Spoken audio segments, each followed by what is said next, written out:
Hey, Barry. Howdy.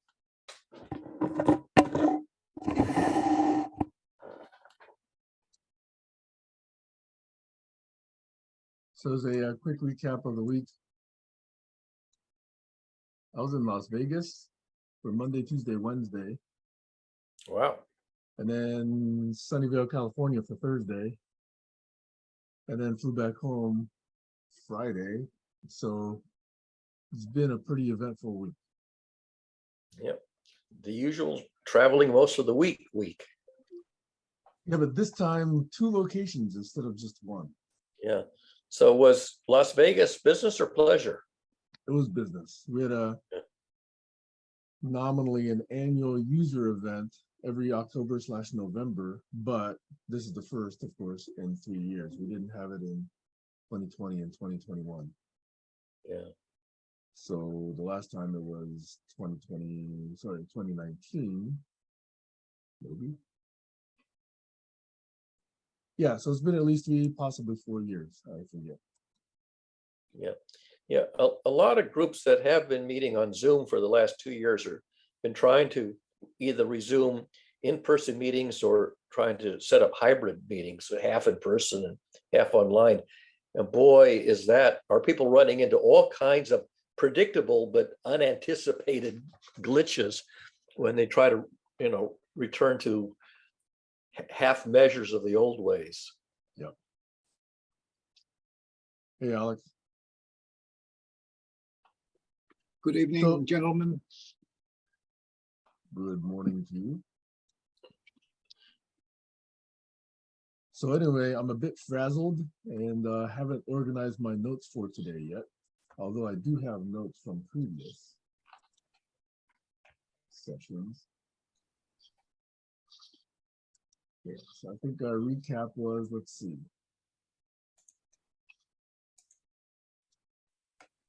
On the 9th, we had a Sunday session.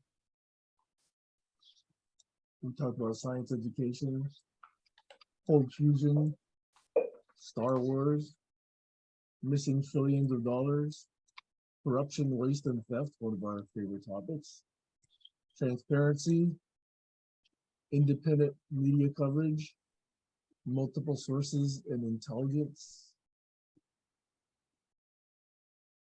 ethics, education lacking philosophy, logic, science, mathematics, a bit on collaborology, marketing and playing the game, agreements, again, values, those are all kind of brought up last week. And on Saturday, what are we talking about? Let's see, we had games and decisions, predictably irrational, evolutionary psychology, Feynman lectures. Alex was writing his books, sedition, requiring votes, might makes right, knowledge is power, legend of the 36, be not bamboozled, hands-on healing, Java Jack, being open-minded, quantum mechanics, structural biology and protein folding. That's what we talked about last Saturday. You took a lot of notes. No, just a little bit. Yeah. That's So, yes. That was quite a melange of variegated topics. Yeah. My record button's not working. It says my record button says ask for permission. Yeah, I can allow that. I don't know why it's normally set off. But I need a bit co-host co-host power. Great power goes to those who co-host. Okay, so you now have co-host, so now you can record if you like, I believe, although I'm already recording. And Barry, you are co-host also. So anyway, I was about to say, because I've done so much traveling and not yet prepared and a bit frazzled, I may not be as attentive as I try to be most times. Can you tell me if they discussed when they were discussing values? Did they discuss the levels that the values fall into? There's a high level, a mid level, and a lower level of values, depending on the person's position, moral compass, and ambition, agenda, if you like. Well, if you like, you could bring that up with Dr. Court, who I think brought that up in conjunction with Doug, Yeah, if Jerry Yeah, remembers. we pretty much covered it. It's like one of the things that you don't really need to go into so deeply, because it's like obvious. It's like pretty clear to those who think about it, to the system thinkers. I It's actually obvious. disagree with that, Alex.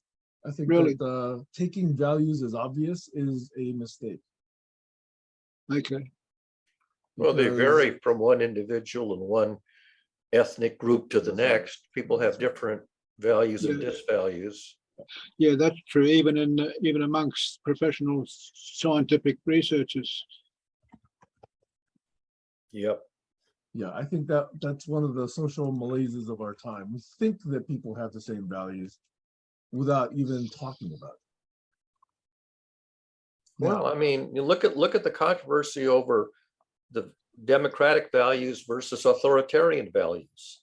I mean, we have a sizable demographic who are leaning towards fascism and authoritarianism, which kind of is shocking to people who were sort of brought up with the notion of democratic values as opposed Yeah. to authoritarian values. Yeah, well, if you join a political party, you're holding up a sign saying, look, these are my values. You know, or practice. These are my practices. There's a ballot initiative here in Massachusetts that there's a state income tax that's a flat 5%, and they want to make an amendment to that if you earn over $1 million, you pay 4% additional tax on the excess over $1 million. And there's only 5 people in the state who are lobbying against it. And it's the 5 most richest people in Massachusetts. There's like 5 billionaires in Massachusetts, and they're the ones that are funding the opposition to it. It's like, why should we have to pay more tax when we're the people who are making the most money, the most profit? We are taking the most resources out of the economy.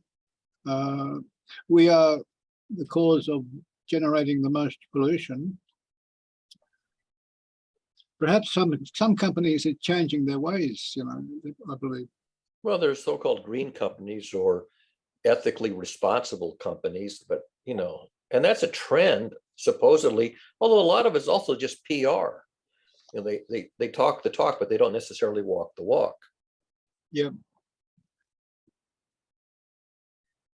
I think we've bored Sam already. Turn his camera off. How do we get the fact checking? Where does the fact checking come into for the consumer associations? Yeah, it's whose evidence do you believe? Look at the the select committee. They present all this evidence, and Trump comes up and says it's all nonsense.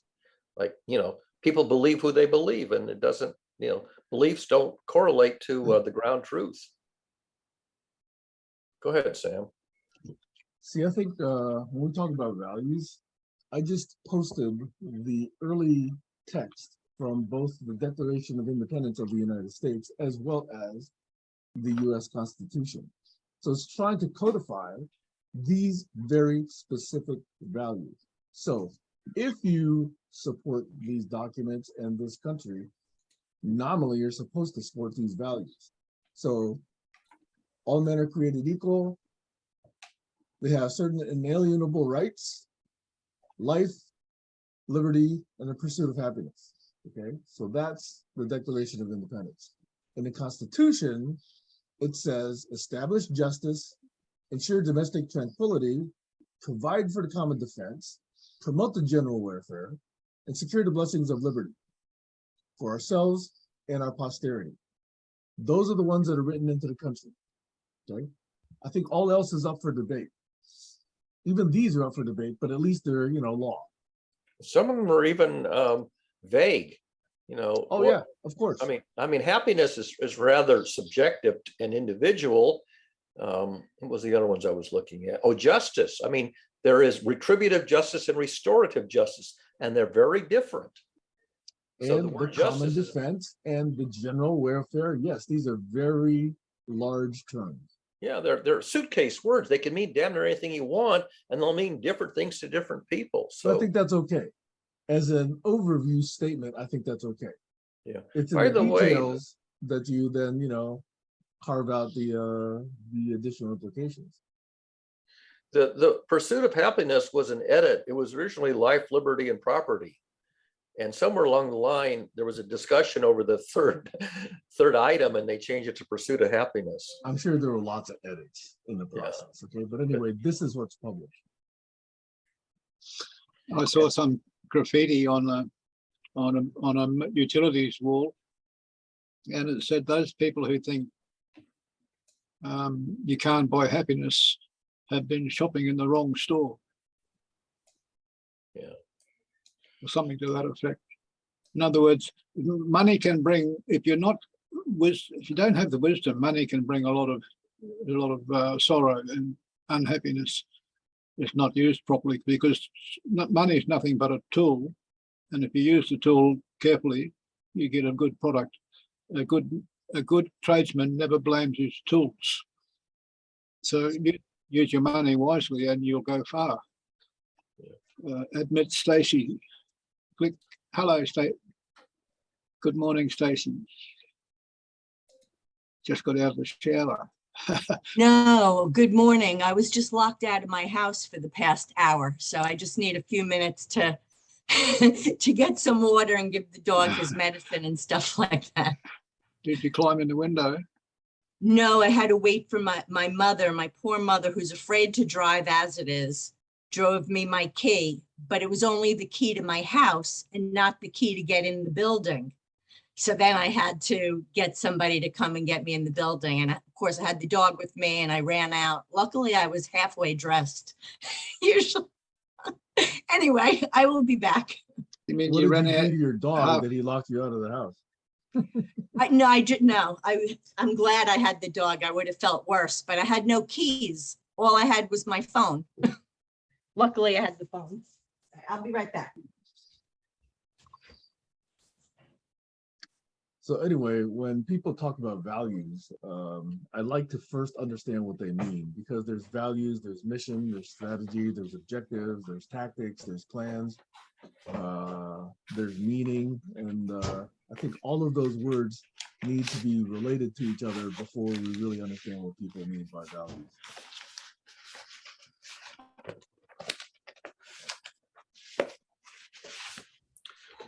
I did a workshop, it was a week-long workshop at Bell Labs, managing professional growth.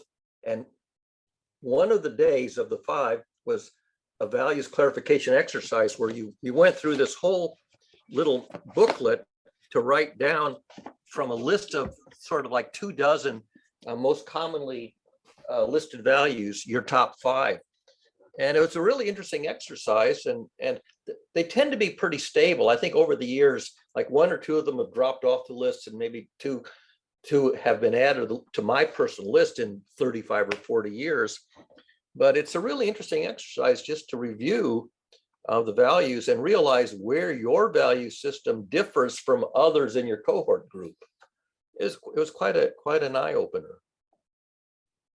Go ahead, Sam. Have you done the exercise where you list down the values that you think you have, and then put them essentially into a matrix, and then try and do the 2x2 or pairwise prioritization, and try and do that exhaustively? I think this is different than that. Yeah, most people do not do that. You can write down, let's say, happiness, health, wealth, Right. relationship, whatever, but then take each of the 2 in combination and say, okay, if I had to, suffer one versus the other, which way would I go? Oh, the And do that trade-off. for every single pair. Yeah. That's an interesting exercise.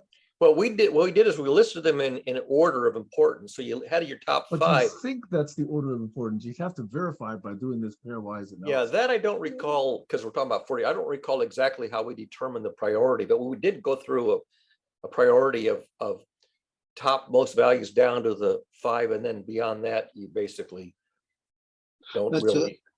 That's a useful tool for focusing. And for just communication as well. Just so you know, Yeah. people can say, "Well, I believe in liberty, I believe in freedom," but you know, where is it with Yeah. relation to love or health or Right. wealth or Or physically? how do these values apply to the work I'm doing in my life? Yeah. It's the question. If I can focus more on the things that I think are in that, on the top of that list Barry mentioned, where they're listed in order of their significance to your moral code or whatever, Yeah. then look at what you're doing with your work and your life, personal life and business life, and say, am I doing it? You know, is there some lack here? Is there some holes here where I'm not doing it?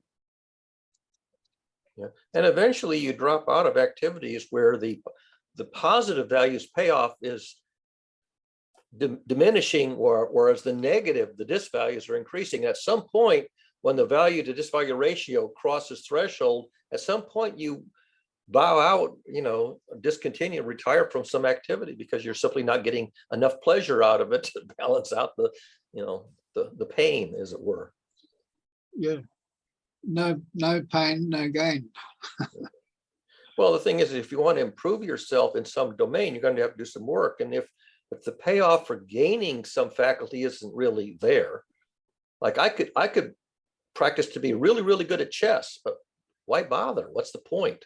There are other things I'd rather be good at. I'd rather be better at presenting, you know, being a better science educator, or a better ability to answer questions with succinctly and clearly and understandably. Yeah. How much does my ego play a role in my desire to achieve this goal? Yeah. There are people in Toastmasters who really love to talk, and they can talk at great length and say nothing. And sound Like good doing it. Yeah, like a you know, like a bad politician. it's like that guy, Jordan Peterson. He can talk for an hour and he can sound very erudite, but at the end of the day, he hasn't said a damn thing.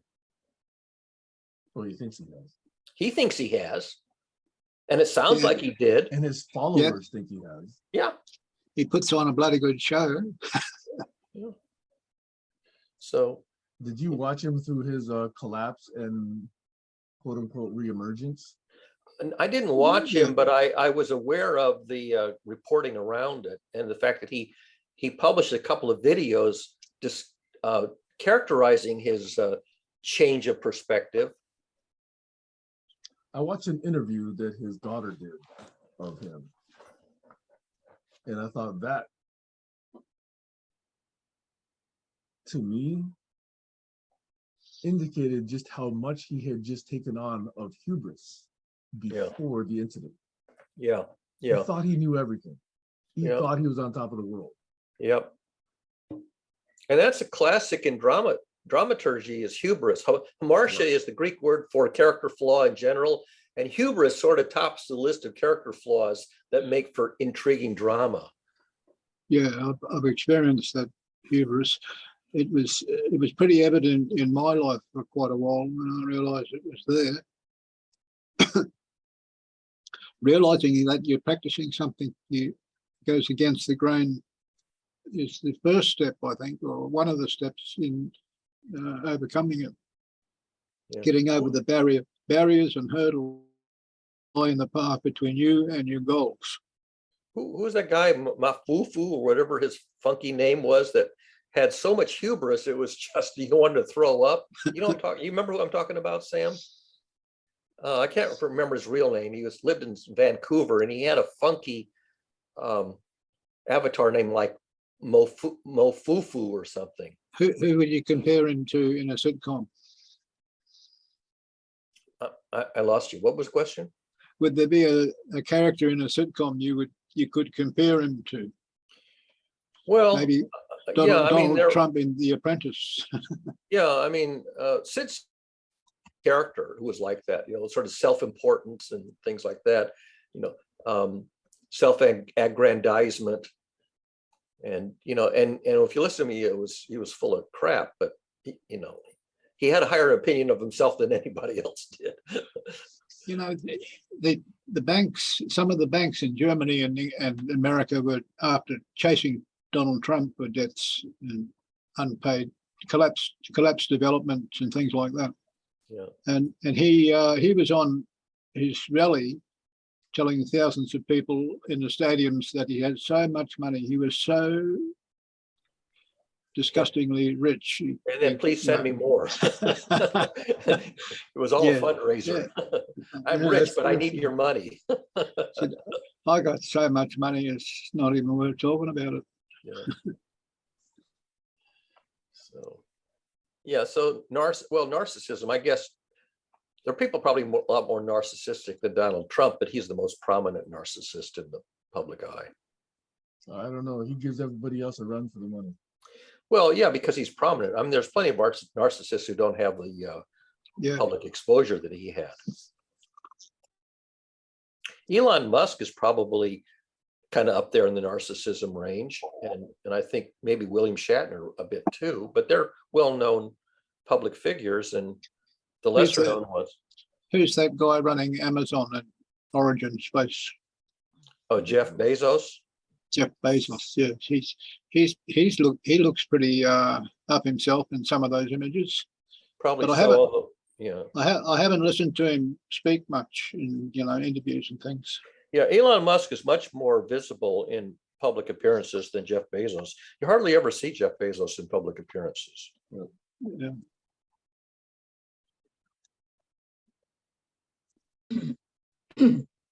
Virgin Airline, Sir Richard Branson. Virgin Atlantic. Yeah, he seems pretty intelligent though. Yeah. So, so hubris and that kind of stuff, it sort of does fit into dramaturgy as the kind of character who makes for the rise and fall of the Third Reich. That's that was your canonical example 50 years ago, or 70, I guess now I should say 70 years ago.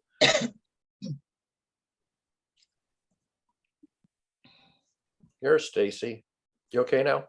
Yeah, I've been here the whole time. Okay. Thank you. I like that exercise that you were talking about, and I agree with Alex. It's also a good tool for self-awareness. Yeah. Because as you think of it yourself, then you have to reorder it. Yeah.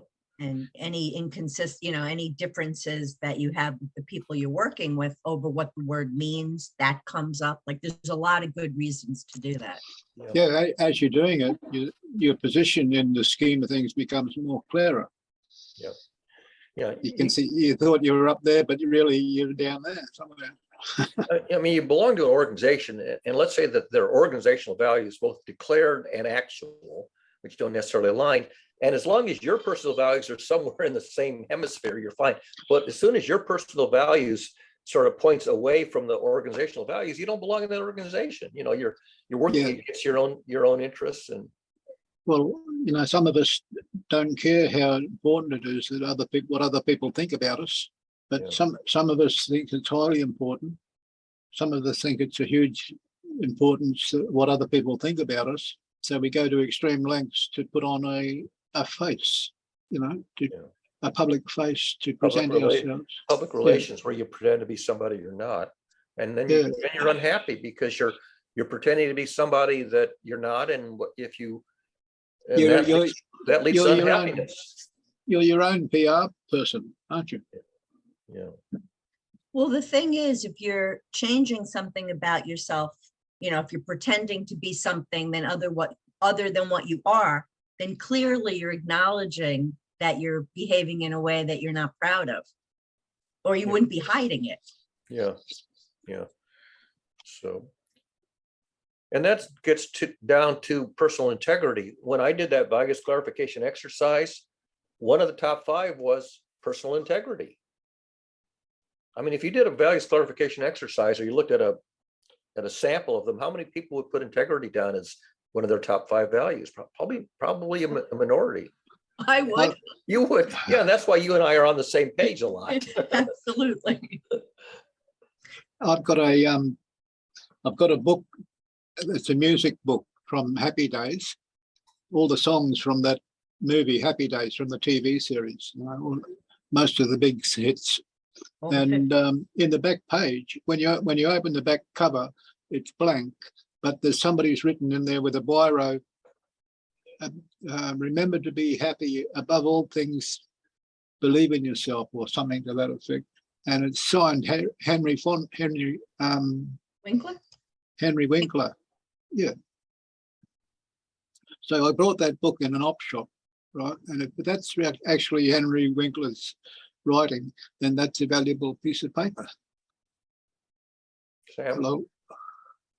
I find in these conversations an interesting assumption, which is that identity is something you can apply the operator is to. In other words, I can say Barry, referring to the individual as an entity, is, okay, and then I can say something and that this statement makes sense. I find that interesting because it assumes that this is something that we can characterize people with. Like, Well, I am da da da. Like, I am a hypocrite, or I am integrity, or I am love. I hear that a lot. I am spirit. I am. So I find this construction fascinating. I still don't really understand what that means. I think I understand what people think it means, but I really don't know what it really means. I use the word really too many times. Yeah, I am paying attention sometimes. yeah, it depends who you're talking to. There are people that are actively trying to embody those things that they say they are. Yeah, enacting. Yeah, you try to I enact. can understand behavior. We can talk Right. about behavior, but I can't understand when somebody says I am and then value. I am concept. I am love. You know, I don't understand what that means. So if I say I am a science educator, is that overstating it, or is that saying I am desirous of being a good science educator, but I don't always live up to that that level of performance? No, I don't have a problem with that because at least I am a science educator can be verified with behavior, right? Yeah. So I'm curious about the behavior that people imply they can identify you with when they say I am loved, or I am. Or if somebody says spirit. I am a leader, people who attempt to take leadership positions, that doesn't necessarily mean that they pull it off effectively. But yeah, there's lots of them where you know, you'd raise an eyebrow and go, are they really a leader? Are they just deluding themselves, or is that their wannabe? What about if I say I am a hypocrite? Is that easier to envision? Well, Yes, that's a because then you confession. can point to certain cases where you did exhibit Yeah. hypocrisy. That's actually pretty easy. You got to identify it. If you So identify, the point I'm trying to make is, if you can envision I am a hypocrite, why can't you envision something in the positive? The same, Because- it's, Well, for example, if I say I am a critical thinker, certainly that's an aspiration. But do I always live up to the aspiration of being a rigorous critical thinker? Certainly not. no, but I'm not always a hypocrite either. Right. When I- This is when- why I question the word is, because it fails to understand that we all have a range of behaviors, depending on days, depending on seasons, depending on mood, depending on interaction with, you know. So to say I am and then cut off a slice of it and say that's my identity Oh, ignores the whole rest of it yeah, it's an or aspect. doesn't account Yeah. for it. It's like wearing different hats at different Yeah. occasions, different times of the day. You know Wait. the song, It's I'm like, every I am an woman. asshole. No, I am a dick. Yes, sometimes I am. Okay. I'm every woman. It's all in me. Yeah, exactly. Those are the It's like, what kind of statement is that? What does it mean? It means You know? we're everything. That is Yeah, the but what point. does that mean? means we are full of it. Everything. There you go, Alex. There you go. Yes, we are full of it. I think I could agree with that. Yeah. The good trick, or the part where you discern what the good bit is and what bit to discard, is that practice by putting your values into a list, a hierarchy. Well, From- I would, from- go ahead, I'm sorry, but From, you know, a list from top to bottom, the most valuable thing that I believe in my life and practice. And then number 2, number 3, and so forth. Yeah, you Fair- can say, how much time fair- you spend doing one activity versus another. Barry's got 5 in the list, hasn't he? Got a what? In the management practice manual, you got 5 items, five values to put in the list. Let me see if I can, I don't know if I can even remember them, but I can read them off. Or was it 10? Let me see if I can. 5 would be enough for me anyway, Well, to start with. let me just. while Barry's looking for that, I just want to say that I don't know that you would discard any, but you would use them at the appropriate time. So here's the list of candidate ones that are in the booklet. And And see. for each one, I Gave it a value. I put down some, how important they're on a scale of 1 to 10, you put down how important they are. Then you sort of do an exercise to pick out your top ones, and somewhere in here, yeah. So a couple pages later, you get your list of your top 5. And that was as of 40 years ago. And I think I've changed one of them since then. I think, yes, I know what it is. The 5th one, which says freedom, I dropped that in favor of justice. Was it justice? I can't remember what I dropped in favor. I think it was justice. Because that was one value that I had no idea how to achieve. Yeah, well, justice is important, but justice applies equally to everyone.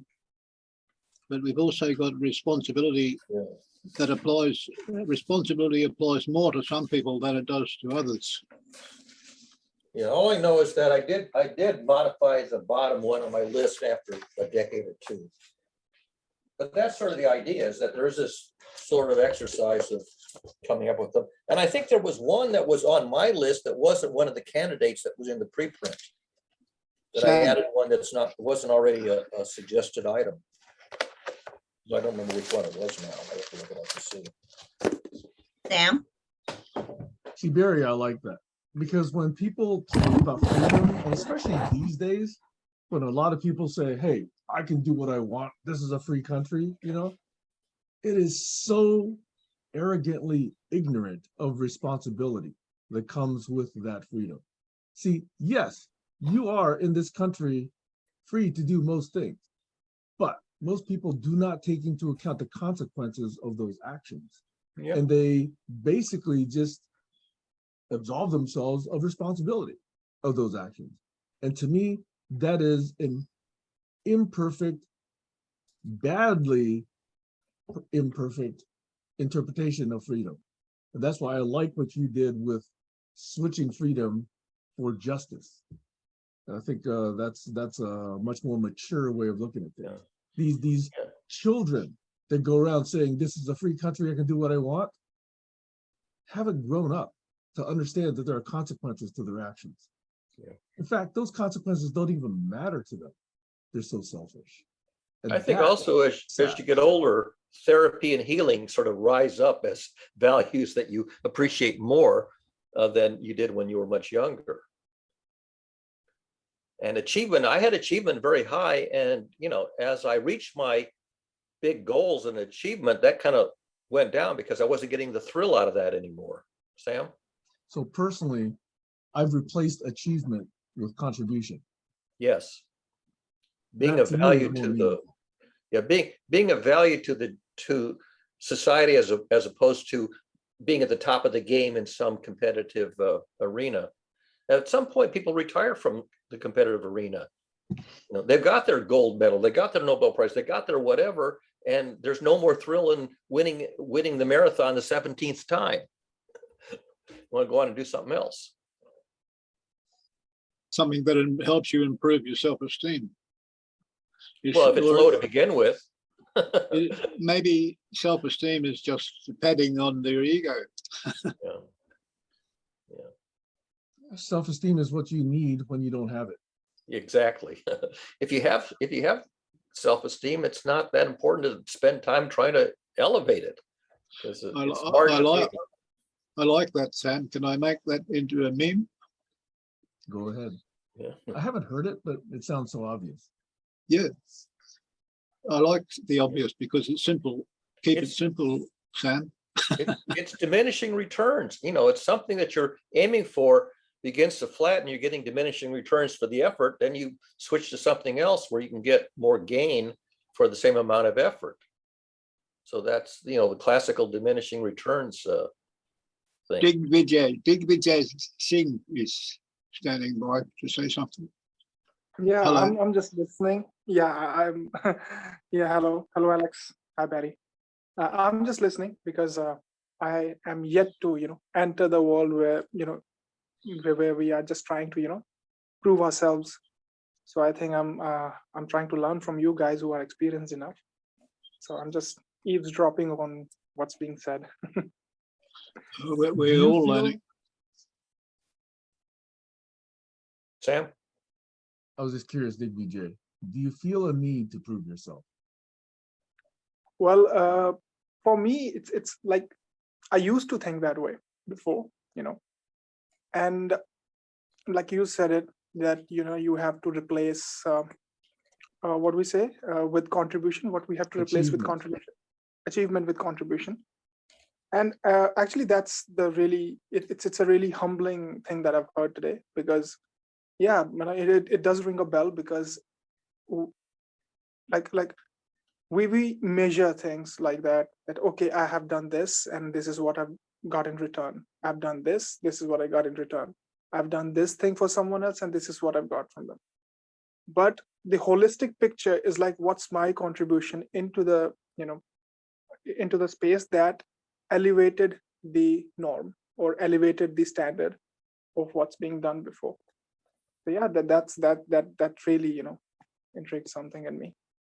Yeah, but I think like, because we are still struggling with that. I'm from a generation who are struggling with that, who are always competing with their peers or previous generations to do better.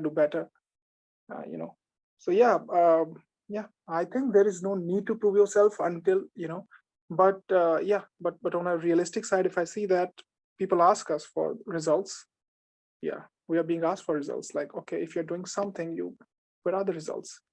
Okay, because it's quite a measure as well, that whatever we are putting our efforts into, are we pushing things into the right direction or not? So it's a cross validation type of thing, that we validate those things. I think that's what's more important to understand, other than saying that okay, we need to prove ourselves. Yeah. Yeah. Improve, yes. Improving oneself is, I think, more substantive than proving oneself. Yeah, exactly.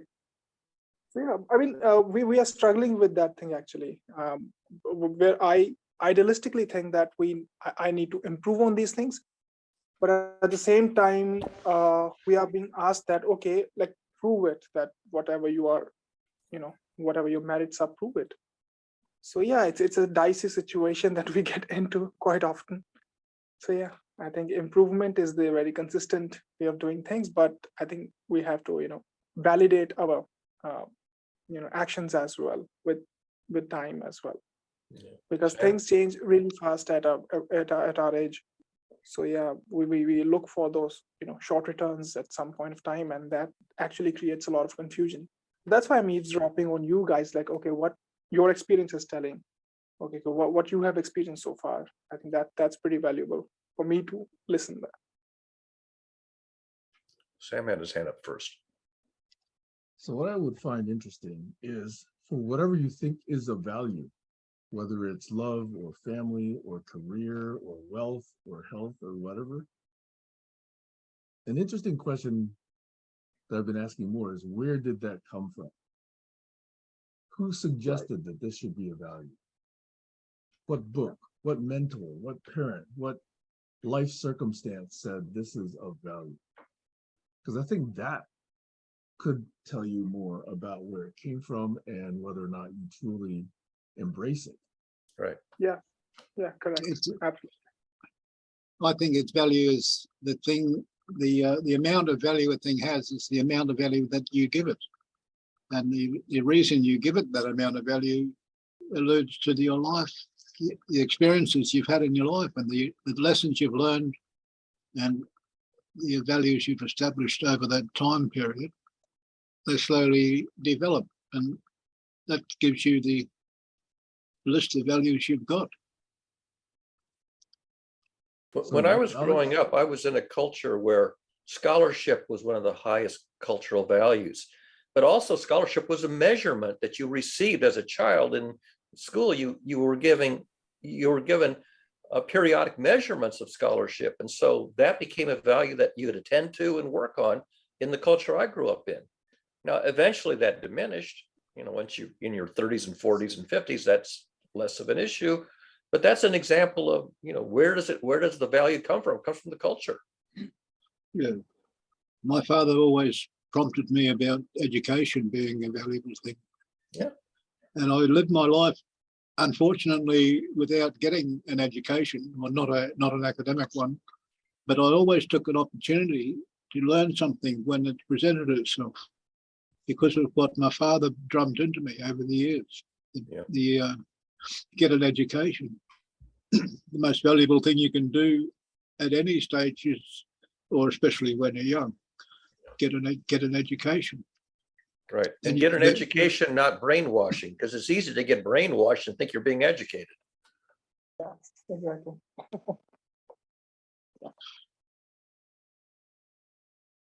Institutional abuse. Yeah.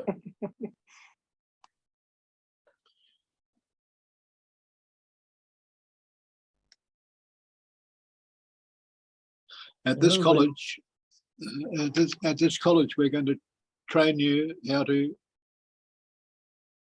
fuck up the world, how to develop and grow more productive communities, so the corporations that build houses and roads can make more money.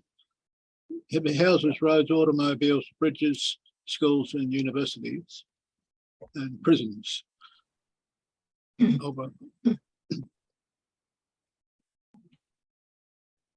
What we value is small villages, sustainable, small eco-villages is what we value. They thrive on being self-sufficient and not having to rely on outside resources in large quantities, and basically being a permaculture village that supplies all its own food, its own water, its own energy,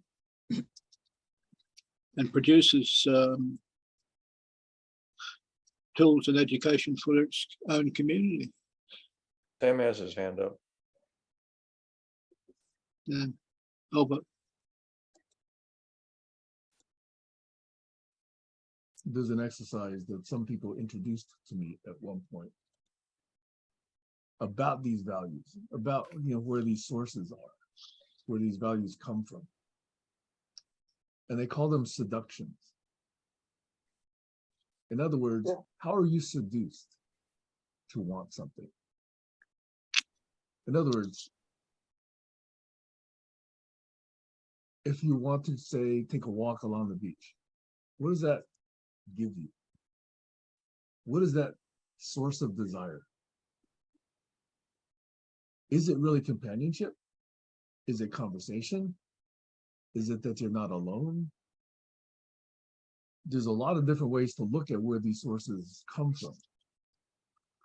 And there's a lot of ways to experiment with it. Many people just have these values, quote unquote, because that's what they're taught in the family or in the church or the synagogue or the temple, whatever. And they don't get questioned.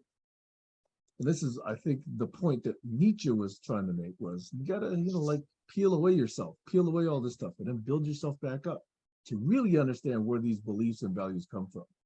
That's the unexamined life that is not worth living. Right. And if people don't do that, it's a form of unconsciousness. It's just repeating and regurgitating what's been kind of embedded in you through habit, through culture. And that's not something that's easy to do. Many people do not want to even get close to that. Word of the day could be reevaluate. Reevaluate your values. Or Periodically. reevaluate without the extra E. Reevaluate. Reevaluate. Do I still value what I used to value, or has it become banal and dull and boring and the thrill is gone? I value my ability to get back into my apartment when I've lost my keys.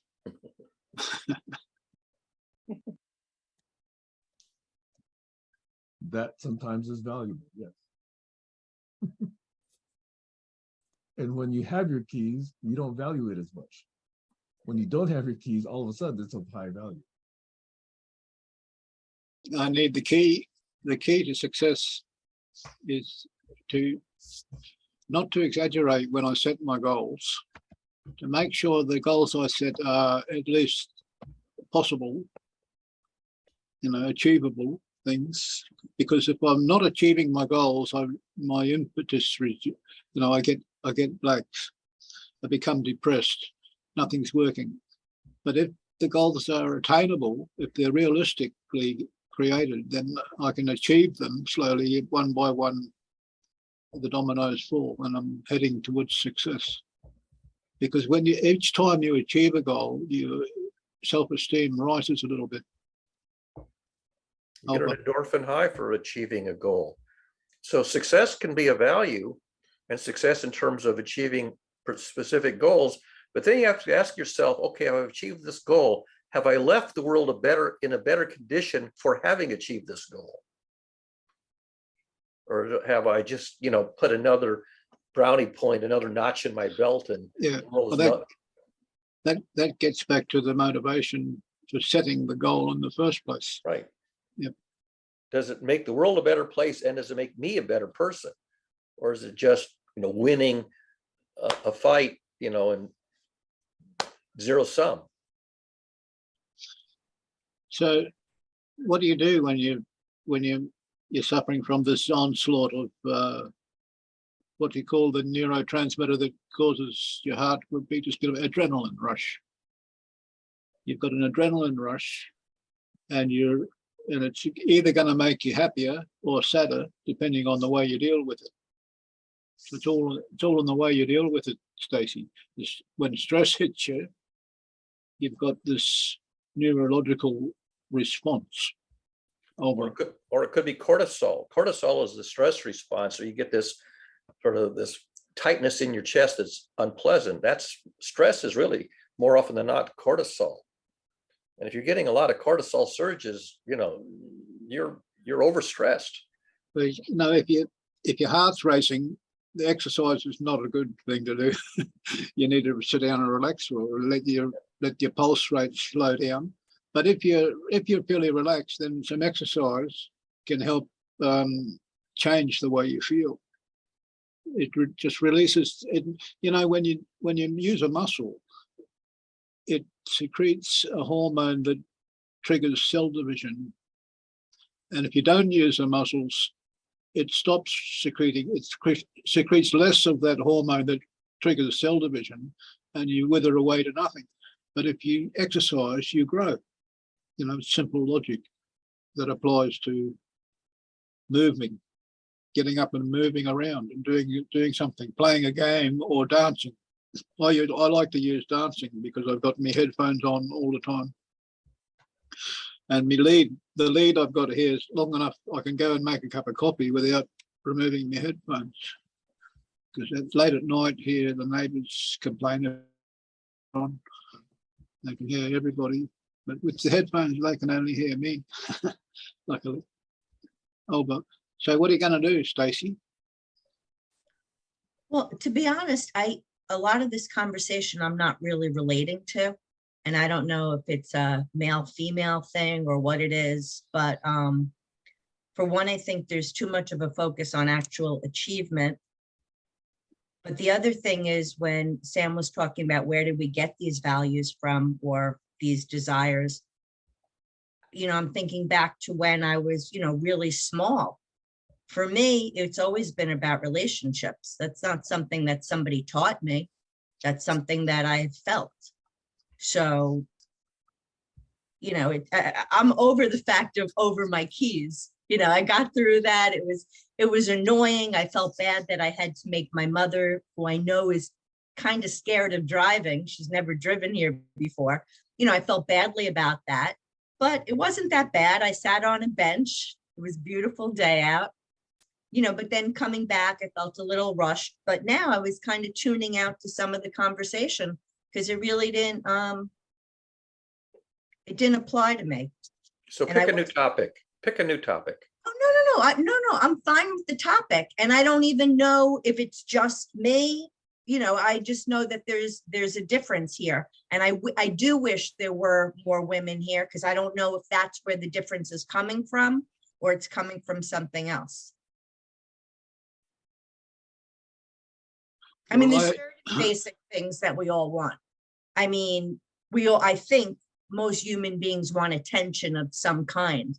So as far as, you know, I know in certain families, you know, education was valued. It was valued in mine as well. But it was more, for me, it was more so that my parents would be happy that I did well in school. Right. It was to make them happy more than to make yourself happy. Correct. Yeah. I mean, at one point in time. Yes. Another point in time, it changed. Right. Yeah, I used to be very approved child, and I eventually realized that my conduct was more about approval seeking than anything else. And at some point in my 30s, I attenuated the you know, the effort to achieve approval in favor of doing something that's more fundamental. That was quite a transition. And as a result, I didn't get as much approval, and occasionally I got disapproval. Alex, did you want to speak? And then I will answer. I'm thinking about all those people with disabilities who are not appreciated for their value. I mean, some of them are more experienced and skilled than people, fully able people, fully normal people, or what I should say, able-bodied people. Some of these athletes and that with disabilities are quicker and faster and more athletic than, you know, for me, for example. And I should be a lot fitter than I am, but they're not created equal. That thing Sam posted in the chat is from the Constitution. It says, we hold these values to be self-evident that all men are created equal. I question that. I wouldn't put it in those words. I would put it I would say some men are created equal, not all men. Would you say men or people, or would you say men and women? You know, would you get out of the gender specific pronoun? To get out of that gender pronoun, you'd use human. All humans are created somewhat equal. I wouldn't even use the word equal. Like, what is equal? Like, yeah. You know, we're all, Born. we're different. We're different. Well, it means we might be of equal, you know, we might talking about born equal. Born maybe equal. Maybe equal rights.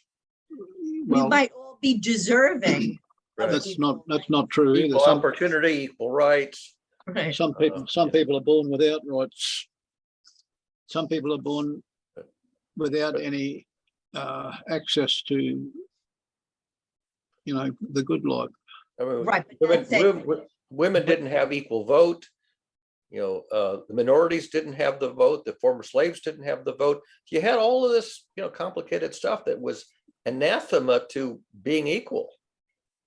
I met a guy who was a navigator. He was a captain, and he navigated large vessels and ships and yachts and things for wealthy people. And he said to me, these people are born into money. They don't make it themselves. he's talking about some of these people that he worked for. You know, they got multi-millions of dollars in investment accounts on top of property and luxury and everything, and they've got huge yachts. They a lot of them are born into that wealth. So, you know, I was talking to him about making $1 million. How do you go about setting up a business to generate wealth? Not to use it for a yacht, but to use it to make the world a better place, to help create a better political system. And you can do that. These days, you can do that with the thing they call the ledger, the crypto ledger. They use it for blockchain. They use it for cryptocurrencies like Bitcoin, but it's only a ledger, and you can use it for other things besides cryptocurrencies. You can use it for databases and membership lists and all sorts of things. And it's uncrackable if it's distributed. You've always got Maybe uncrackable, but it's hackable. a safe backup copy in case somebody steals your wallet. Oh, and if you lose your key to your wallet, which is a crypto key, you can't ask your mother, what's my crypto key? But yet, when your crypto key is tied to your voice print, your fingerprint, and your email address, it's pretty unhackable. Somebody could do it, but there'd probably be more effort to go to than it'd be worth. We've got a new visitor who's not unnamed visitor waiting to come in. Zoom user. Sam, what do you want to do with somebody called Zoom user? It's probably Should we let him in and see if they're anybody we know? Yeah. It's Josh. Joshua, yeah. Joshua turns up at this hour,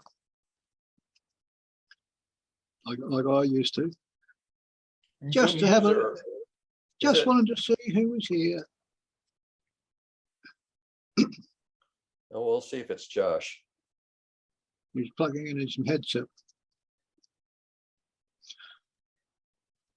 So we were having a great conversation, and that suddenly come to a halt because a new member's joining us.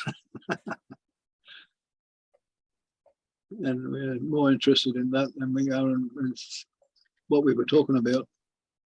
So do we have a new conversation? Was there something that, Sam, was there something that you came here with today? Oh, yes. At the beginning of the session, I was saying I was in multiple places this week. I'm pretty frazzled. I actually do have some notes from past sessions, but we started with values, and this is where it's gone. Because values was actually kind of mentioned at the end of last Saturday or Sunday, whichever day. Was there anything else interesting on that list you were reading through? I consider most of those things interesting, but it's up to you guys whether you want to hear that recap again. I mean, on Saturday of last week, science education was interesting. Multiple sources and intelligence to me was interesting. Transparency, corruption, waste, theft is always a recurring theme. Ethics is a recurring theme. Agreements is a recurring theme. And then values was kind of what was mentioned at the end last Saturday. Or Sunday. What about if we have a request for comment from each user, from each Zoom user, from each GCC member, in fact, and ask them to submit their top 5 values. That'll be a great exercise. I think it would be interesting if we actually then had some ways to examine what those really mean. If we're just naming things like love or health, then to me, that's less interesting. Yeah, those are suitcase words. Yeah. Well, after we've got the submissions, then we can, week by week, we can go through each list, and the person who submitted that list can go deeper and describe why they chose those things as the highest 5 things. Okay, go. Let's do it. The top 5 values of all time. I mean, honestly, something that I think would be more interesting is if we had that same list of values and we were able to look at each person and say what value you see in them, you know, in particular.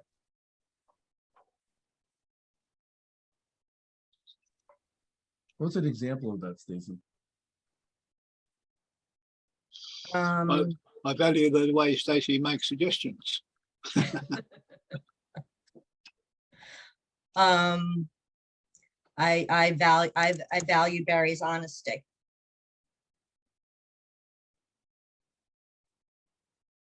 Honesty is one of the keys, I think, to success, especially in writing. People can see honesty. Honesty seems to come to the fore when you're reading somebody's writing, and it gives you a deeper value of that piece of literature. And my father always used to say, honesty is the best policy. What if they're writing literary fiction? Yeah, well, that's the case where you don't have to regard honesty at all. You're using your imagination.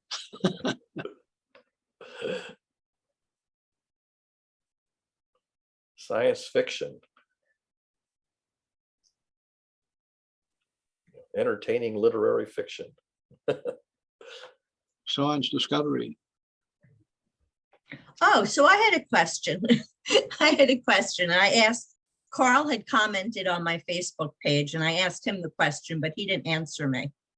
So when you play those name test games that Facebook puts out, which I try not to play because I can't get out of it. I can't get it off my phone. But when you play those games, like, you know, how many of these things do you see, stuff like that, and it tells, you know, gives you a description of yourself based on the answer. Is it really giving you a description of yourself based on that answer? Or is it really taking other data and just pretending it's giving you a description based on the color you chose or the number you chose? Anybody? Those are like horoscopes. They're written in such a way that they're supposed to be flattering, but sufficiently vague that you wouldn't disagree with them. They are not vague. And I watch with other people that I pay really close attention. I've been watching this for years. They are not vague at all. They're pretty, some of them are better than others. This particular one is very good. Have you heard the case of the person who was habitually following the horoscope reading every week, and eventually years later discovered through doing a family archive historical documents that they were born 3 months later than they thought they were. Right. Okay. So for all those years they were reading the wrong horoscope, but it worked. But neither one of those answered my question. My question was actually, are they going based on your answer? Or are they just saying that they're going based on your answer and they're really going based on other information they've collected about you? Josh, thank you. I'm just trying to understand who they is and what we're talking about. Is this a thing on Facebook, and who owns the company and who's putting out this survey? I think it's called name tests or something like that. Do you know who's actually running that? Like what company? Or I'm just saying, to get your actual answer, you'd have to check and see who owns that marketing and how they came to, like, you can find the software developers that created it and figure it out. It just says name tests, and it's like one of these tap to play. Yeah. Name tests, and it's just a random thing that pops up randomly on Facebook. Yeah, and it tells you to tap to play, and a lot of people do it. If you're really interested, screenshot it, send it to me, and if I get bored, I will go look up and find the whole genesis of who started it, how it worked, because it's software, and it's probably, like all software right now, it's using multiple points of to find out your identity and things about you before it's some sort. And if it's high-end machine learning, yeah, there's dangerous ones out there in the wild. The internet's a wild place, you know. It is a wild place, Alex. If they want your name and your date of birth, avoid it like the plague. No, they don't ask for anything other than it's through Facebook. So Yeah, I The get- question is, That's are why you I'm- anonymous? Are you anonymous to the application? Or does the application have some information, like for example, do they know your IP address and therefore your geographic location? Do they know your Facebook ID and therefore have access to your biography? So you have to ask yourself, are you an anonymous participant in these exercises, or are you a known character that they can look up I'm Facebook? assuming you're known. That's what, I'm assuming that. I But- sent it to you, Josh. Thank you. Yeah, so then they can prospectively can combine all of that background information together with your answers to construct a response, but you don't know unless they disclose the algorithm. Yeah, and just to share with you, Facebook's been changing a lot. They're trying to get their stock up. They're changing their advertising. They turned Meta. I didn't load Facebook or Instagram or any WhatsApp, anything on my new phone, because I don't want my model ID of this phone itself to be linked to Facebook. So they have no way of knowing that I bought this new phone, and I'm going to keep it that way. And there's certain companies out there that are a little bit not good. I would like the TikToks, the Facebooks, the Spotifys. They go deep into your model ID of your phone, and they'll actually, almost all of them will look through all of your contacts. So they'll be able to know not just me, but they'll be able to know all the conversations that we've had here, because the computer now is smart enough to go back through Sam Han's account, go to his YouTube, see a likeness of me. It can identify my facial structure on the video. I mean, it's getting really good. This machine learning thing and AI is really ramped up. So Yeah, So that's why you are a Zoom user now. I prefer not to be on Zoom also, because Zoom, I guarantee if they need to make their quarterly earnings, they're going to be selling a lot of this data on, maybe not on this account, but what gets interesting, I don't know if, are you paying, Barry, for Zoom, or is everyone? No, here? I have the free account, which means I get 40 minutes and then it shuts off and I have to restart. So maybe technically Sam's license is not allowed to be shared publicly, but on a free account, I think in the terms and services, they can look at things that you do for free. Oh, that I don't know. But I mean, well, These are things that we don't ever discuss, but we are the product, so we should know what we're signing in the agreement. I didn't read my Zoom agreement, and I do pay for Zoom, so I'm assuming part of it is privacy, but I didn't read it. So I don't know if this is a private conversation we're having here or a public one, and I just assume it's all public. well, technically it's public, but I doubt there's more than 5 people attending or 6 people attending to it, so. But it's in their recording, meaning I can link my Zoom account to APIs for anything. I mean, they do own that transcription software, and it's going right now. Yeah, I mean, Sam does publish the link to watch the recording. So technically, anybody who wants to do research could, sift through 300 recordings and get out, pull out what they want. yeah. The Go ahead. transcripts are searchable, but I read some articles from some of the hacker websites. They sent me a lot of emails, and one of them said that WordPress was hacked, WhatsApp was hacked, and Telegram was hacked. So I would use a phone. I would have a separate phone to keep on my personal privacy, and a separate phone to use all these apps on. You know what I mean? There's 2 phones, one for all these apps that are hacked, that people can steal all your data and download your information, your IP address and everything, and your email addresses, your contact list, and a separate phone that doesn't have any of those apps on it, so they haven't got access. Well, IP addresses are by definition disclosed to the website you contact. They have to be, or else they couldn't answer you back. Yeah. And that gives you geolocation, and then you can cross-reference. Yeah, well, that's a browser cookie, or your There's internet a lot provider. more you don't know, Alex. I'm just going to say that because there's a lot I don't know, and there's a lot of new ways of storing, shifting, transforming data, cold data, Oh, yeah, warm data. it's a changing field. It's a dynamic changing field. It's always changing, that's for sure. So I never claimed to know when you tell me I don't know, that's true. I don't know hardly anything, but And what I neither do do know, I. Like, I'm not trying to say I know, so yeah, I'm just what saying it. when I said I do know something about that, what the hackers have been discovering, that's because I read the emails and I download the publications to find out, to who is the source of this information. Hackers' resources. Well, I have a lot of hacker friends, and I'm just saying what they tell me that they can do, and what I see in the software that they're using, what I know they can do with web scraping. That's just as simple. That's like 10-year-old technology. Can you imagine doing with Experts.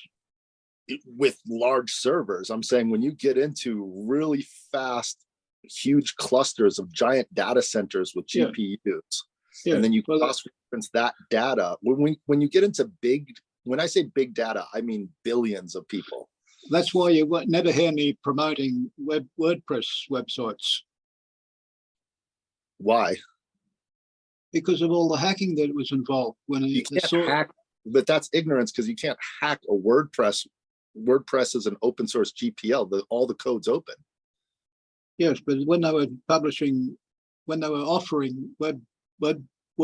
websites to users were logging into a database, and that database had already been accessed by several hundred WordPress developer to seal that up. And if they don't, it's on them. That's not WordPress.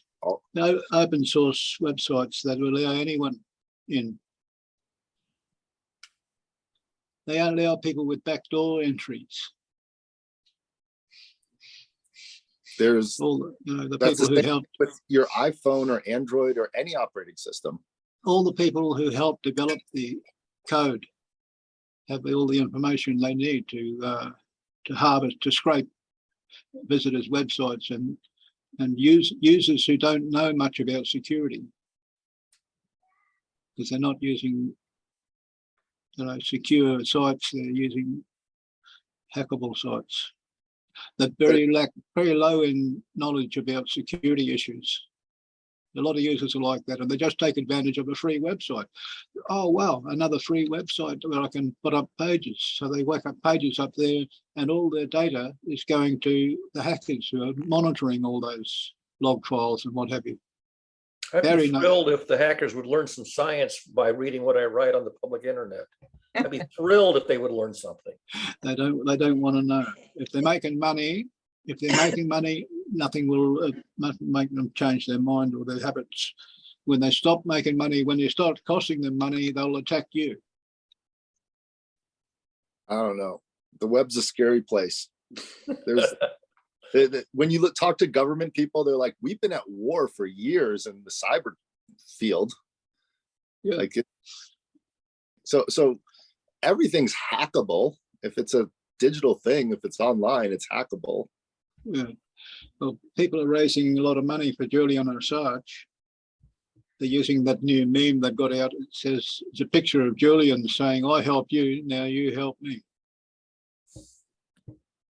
It's a crazy world we've moved into when we do so much of our lives in the digital format. You know, scientists have been trying to hack the laws of nature since the beginning of science. You look out and you get all this free data and you go, what's the code that's running the cosmos? Thank you. It's really hard to do to get the code.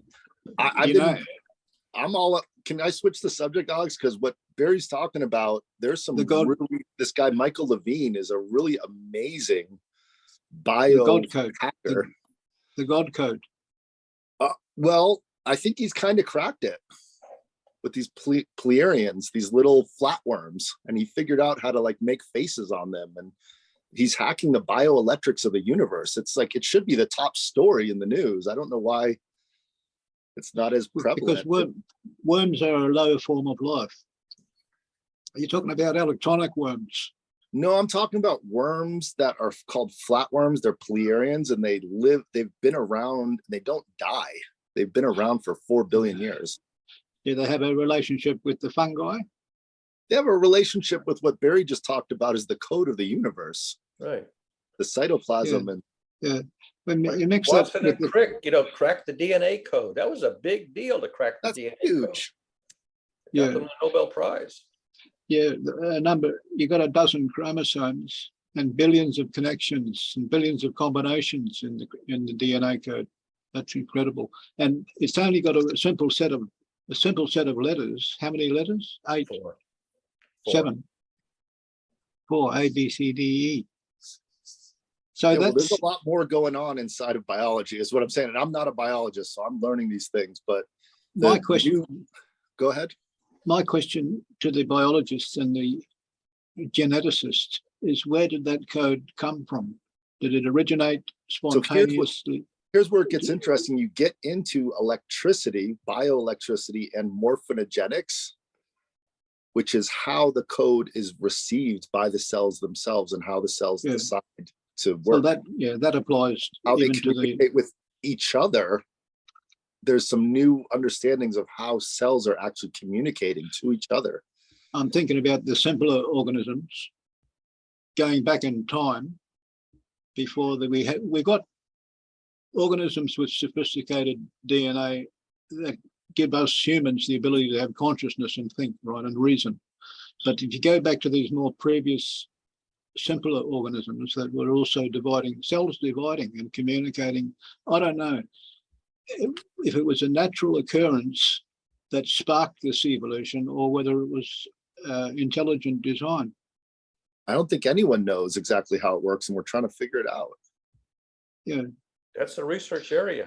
How did the DNA replication mechanism emerge out of ordinary chemistry, non-living chemistry?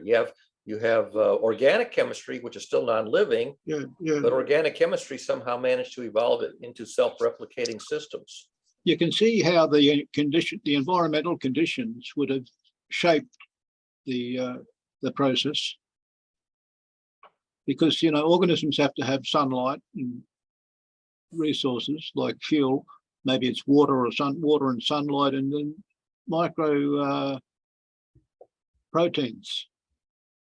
Cyanobacteria, the organisms in the oceans that were able to capture sunlight and use it to metabolize, and that was, I don't know, 3-4 billion years ago, the cyanobacteria. There was a need to reproduce. What was driving that need? If a cell needed fuel, its motivation would be to reproduce, right, to divide and create another cell. And that other cell would continue the process because it needed something. Why did it need that? It needed that to survive and reproduce. But what was the motivating factor to create that need in the first place? Why did it start? That's what I'm asking. Well, I have an answer for that I wrote up 35 years ago. And it's a mathematical answer, which is why nobody reads what I wrote up. But it has to do with a mathematical theorem that was initially proven, I think, around 1920, called the Brouwer-Kakutani fixed point theorem. And it's not a need, it's simply a mathematical reality for which there is a mathematical proof that's been known for a century. And there are phenomena that exploit that mathematical possibility. And what happens is that they're stable. Some things have high stability, and if they are modified away from that, the natural thing is to go back to the stable position. And that's a very powerful theorem because we use it all the time in algorithms. Algorithms are designed to exploit the Brouwer-Kakutani fixed point theorem, but organisms exploit it too, but accidentally.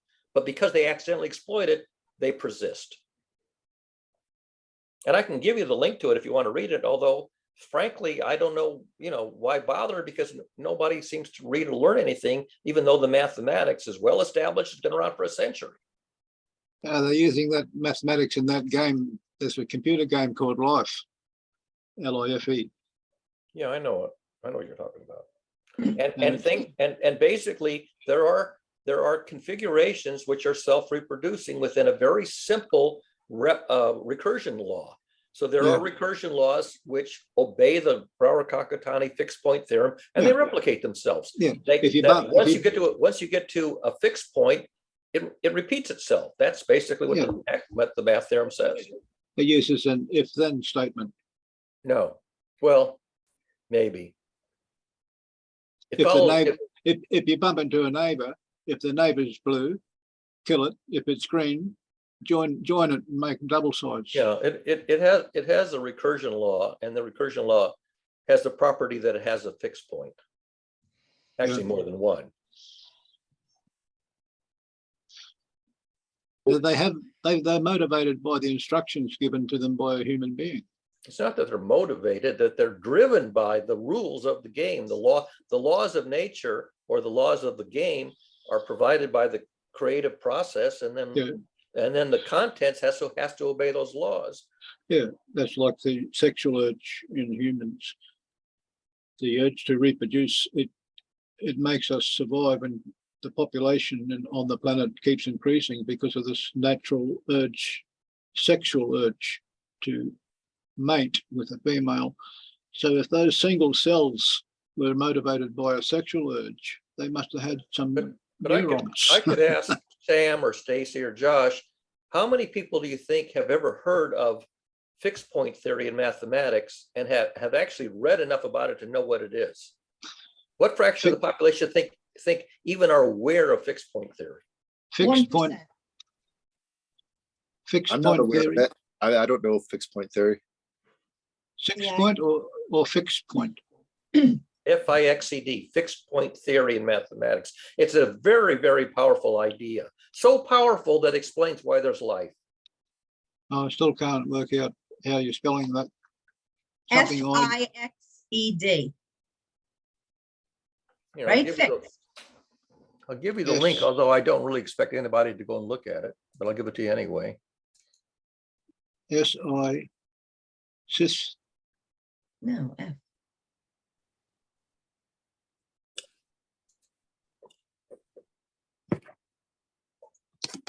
Because those single cells didn't have a brain, and yet they continued to reproduce. Simple Well, organisms, simple. I could blow your mind, Alex, but I'm not going to. But there's a lot of new understandings. So take a look at the science. That what you think that these That's where single they cells come. don't have a brain. Where do you think those understandings come from? People asking questions. This is what Barry's trying to communicate, I think, and correct me if I'm I'm wrong. utterly failing to communicate one of the most powerful mathematical ideas that's been out there for a century. It's very fundamental, it's very powerful, and I've been trying to communicate it for 30 years, and I've utterly failed. Well, let's try, like, I'm Yeah. interested. Yeah, I will even come back on camera for this. When you have a scale to look at, it changes your perspective, because you're looking at the universe.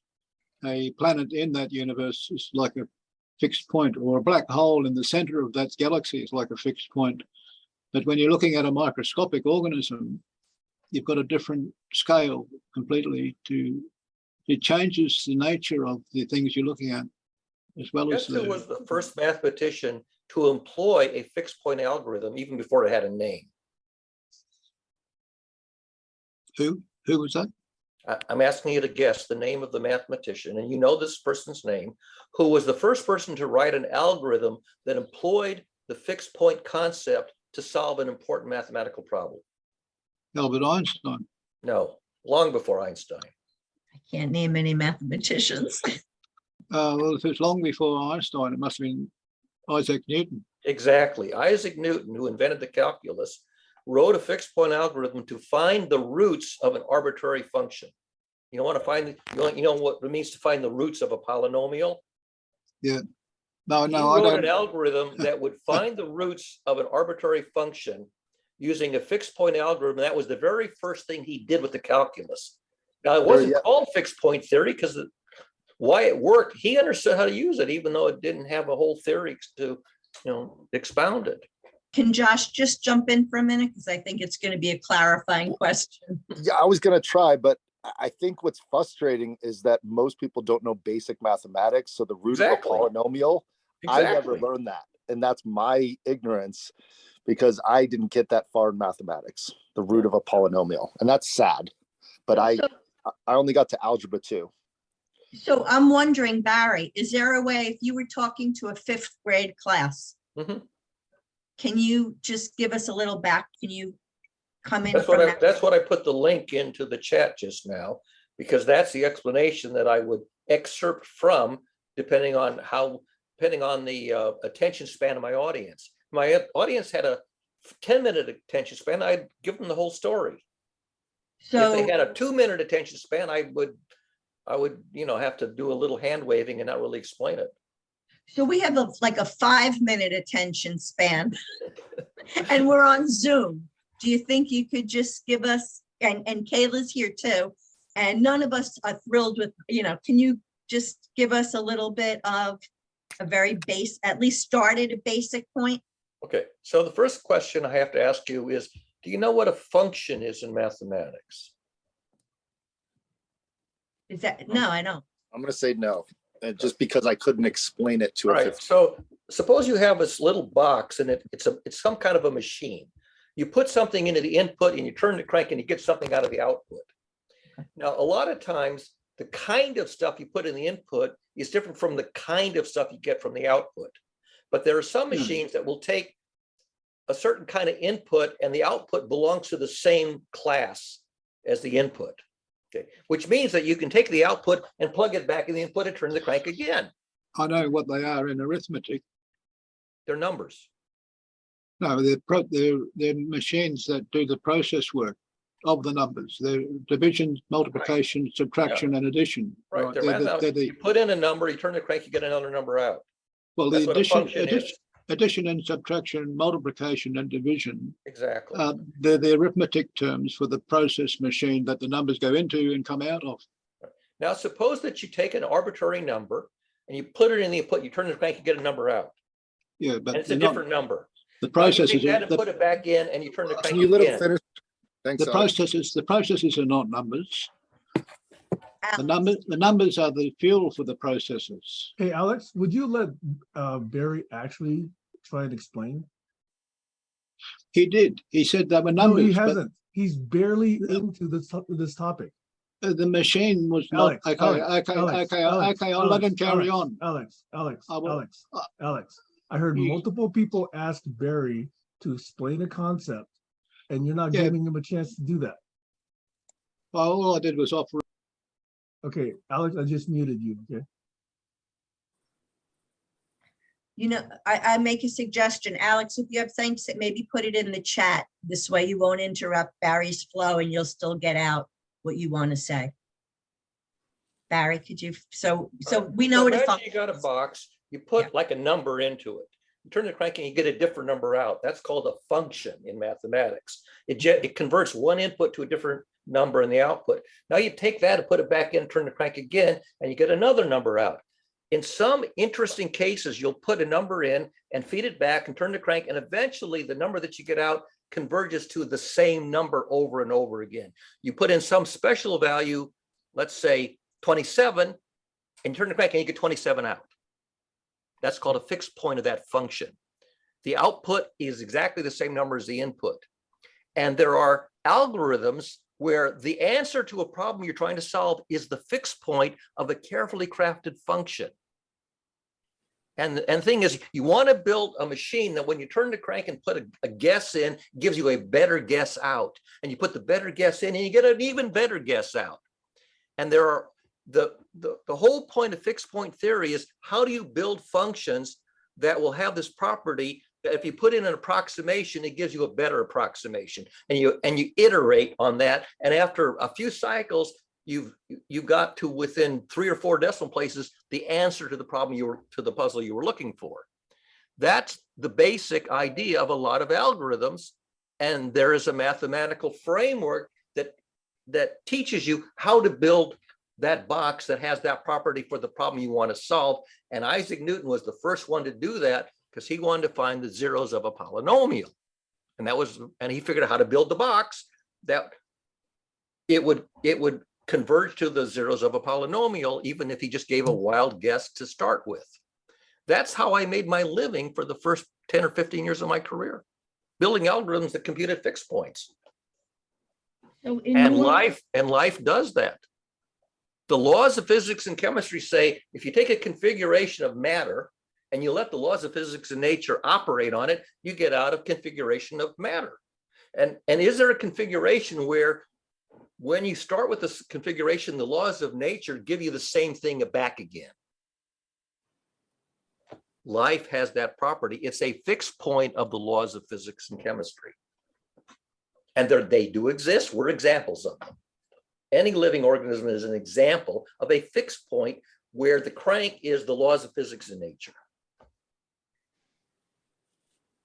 Now, did I succinctly explain it in 2 minutes? That was amazing. It was wonderful. And I see Dig VJ is back because I just texted him on Clubhouse to see if he could come back. He got a call.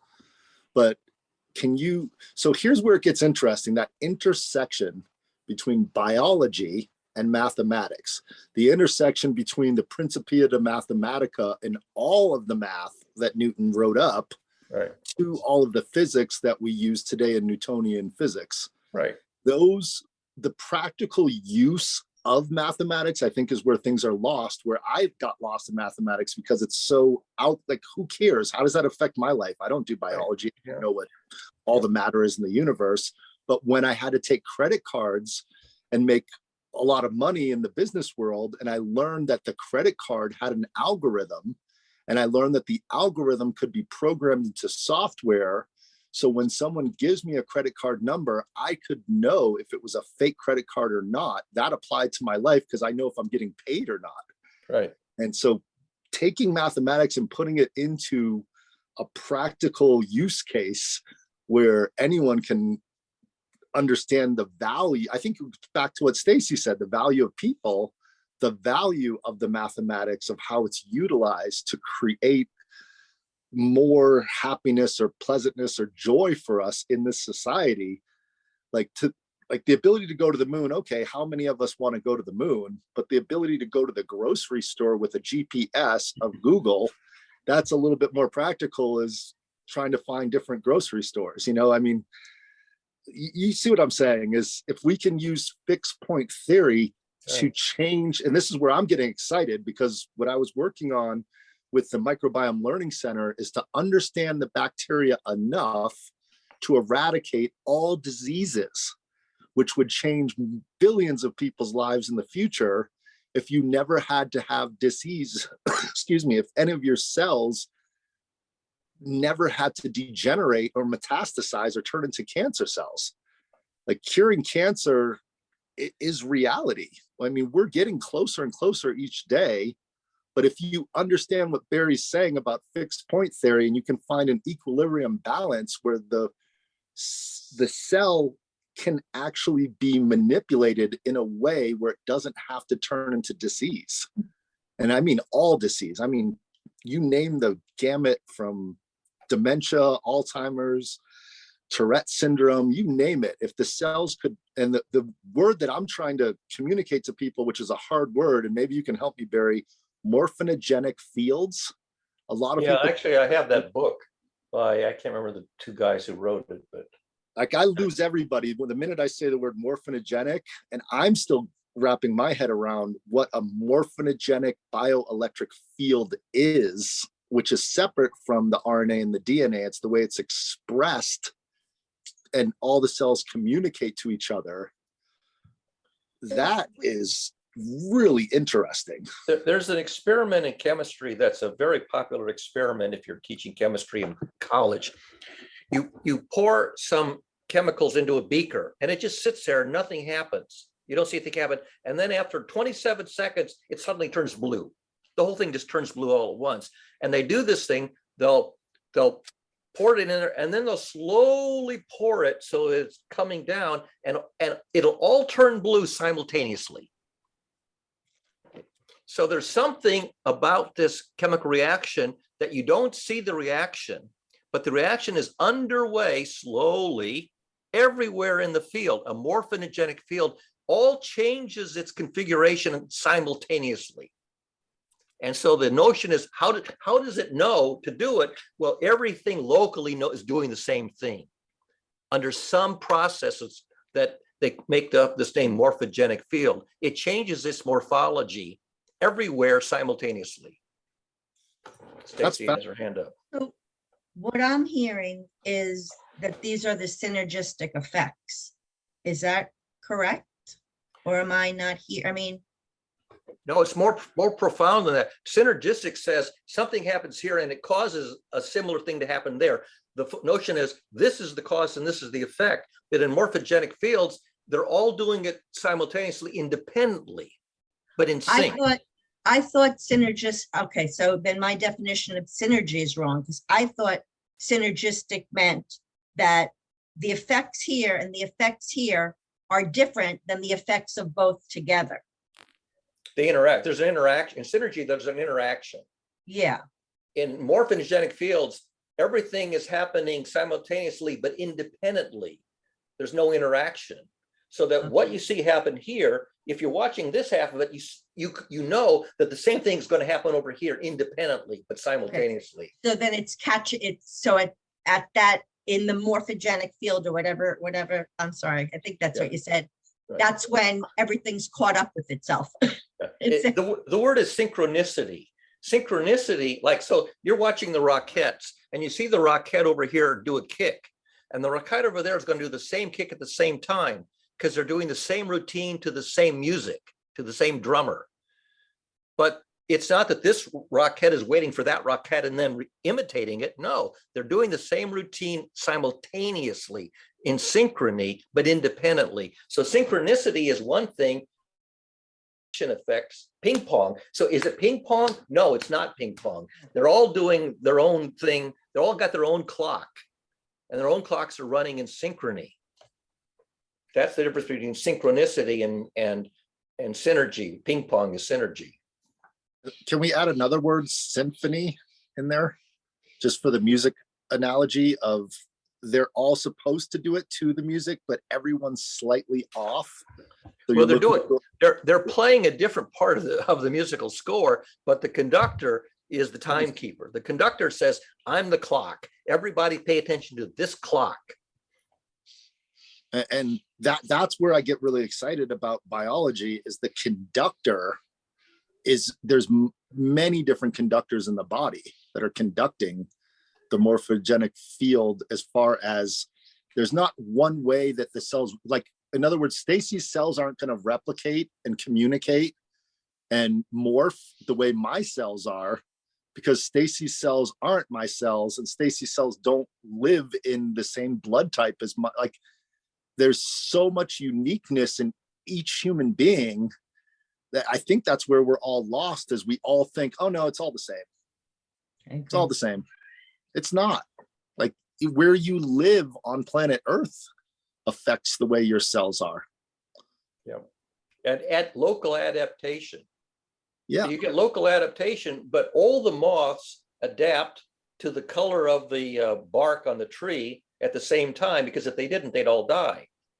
But so you have adaptation, which is to local environment, but the environment is distributed. So if the environment over here is doing the same as the environment over here, the moths are going to adapt identically, but not through communication. And those are subtle things to parse out. You know, is there a cause and effect, or is there an underlying common cause? In this case, an underlying common cause, which is invisible.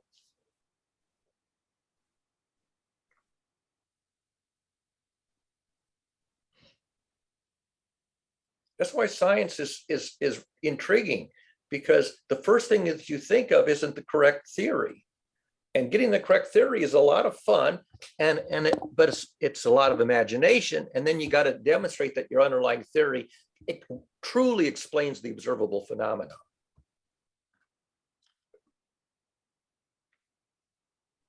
That was fun. There you go.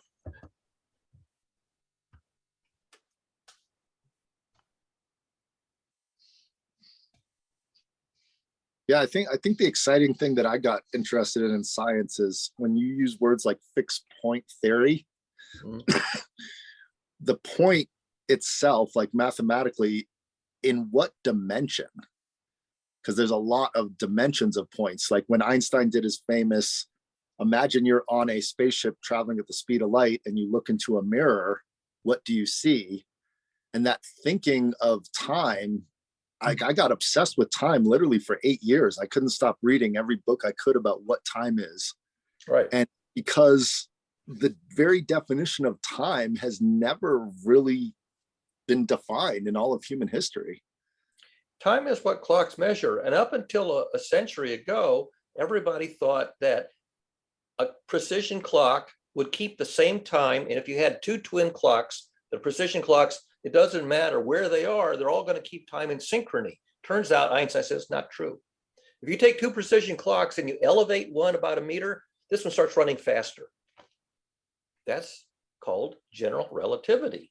Timekeeping is a function of your local gravitational field strength, or Einstein would say, if you're in a rocket ship that's accelerating, your clock is running slower and slower. So he pointed out that acceleration in a rocket ship and gravity on the Earth behave the same way in terms of timekeeping. And people, to this day, people don't really appreciate that clocks do not keep the same time. Timekeeping is local. It's from the point of view of the observer. Yes, local. Doesn't matter where the observer is. The clock, Well, all the clock cares about is what's the gravitational field strength Yeah, here. but I can be over it- there watching the clock It does, fade. it does matter. If you're on Earth watching the clock face on your clock, you're not watching the clock face that the spaceman's watching in the rocket. So, I could be on the moon with a telescope looking at a giant clock on the Earth, okay, and I would be reading time on the Earth. And if I compare to that to my clock on the moon, my clock on the moon is going to be running faster. I'm going to be gaining time relative to the clock on the Earth.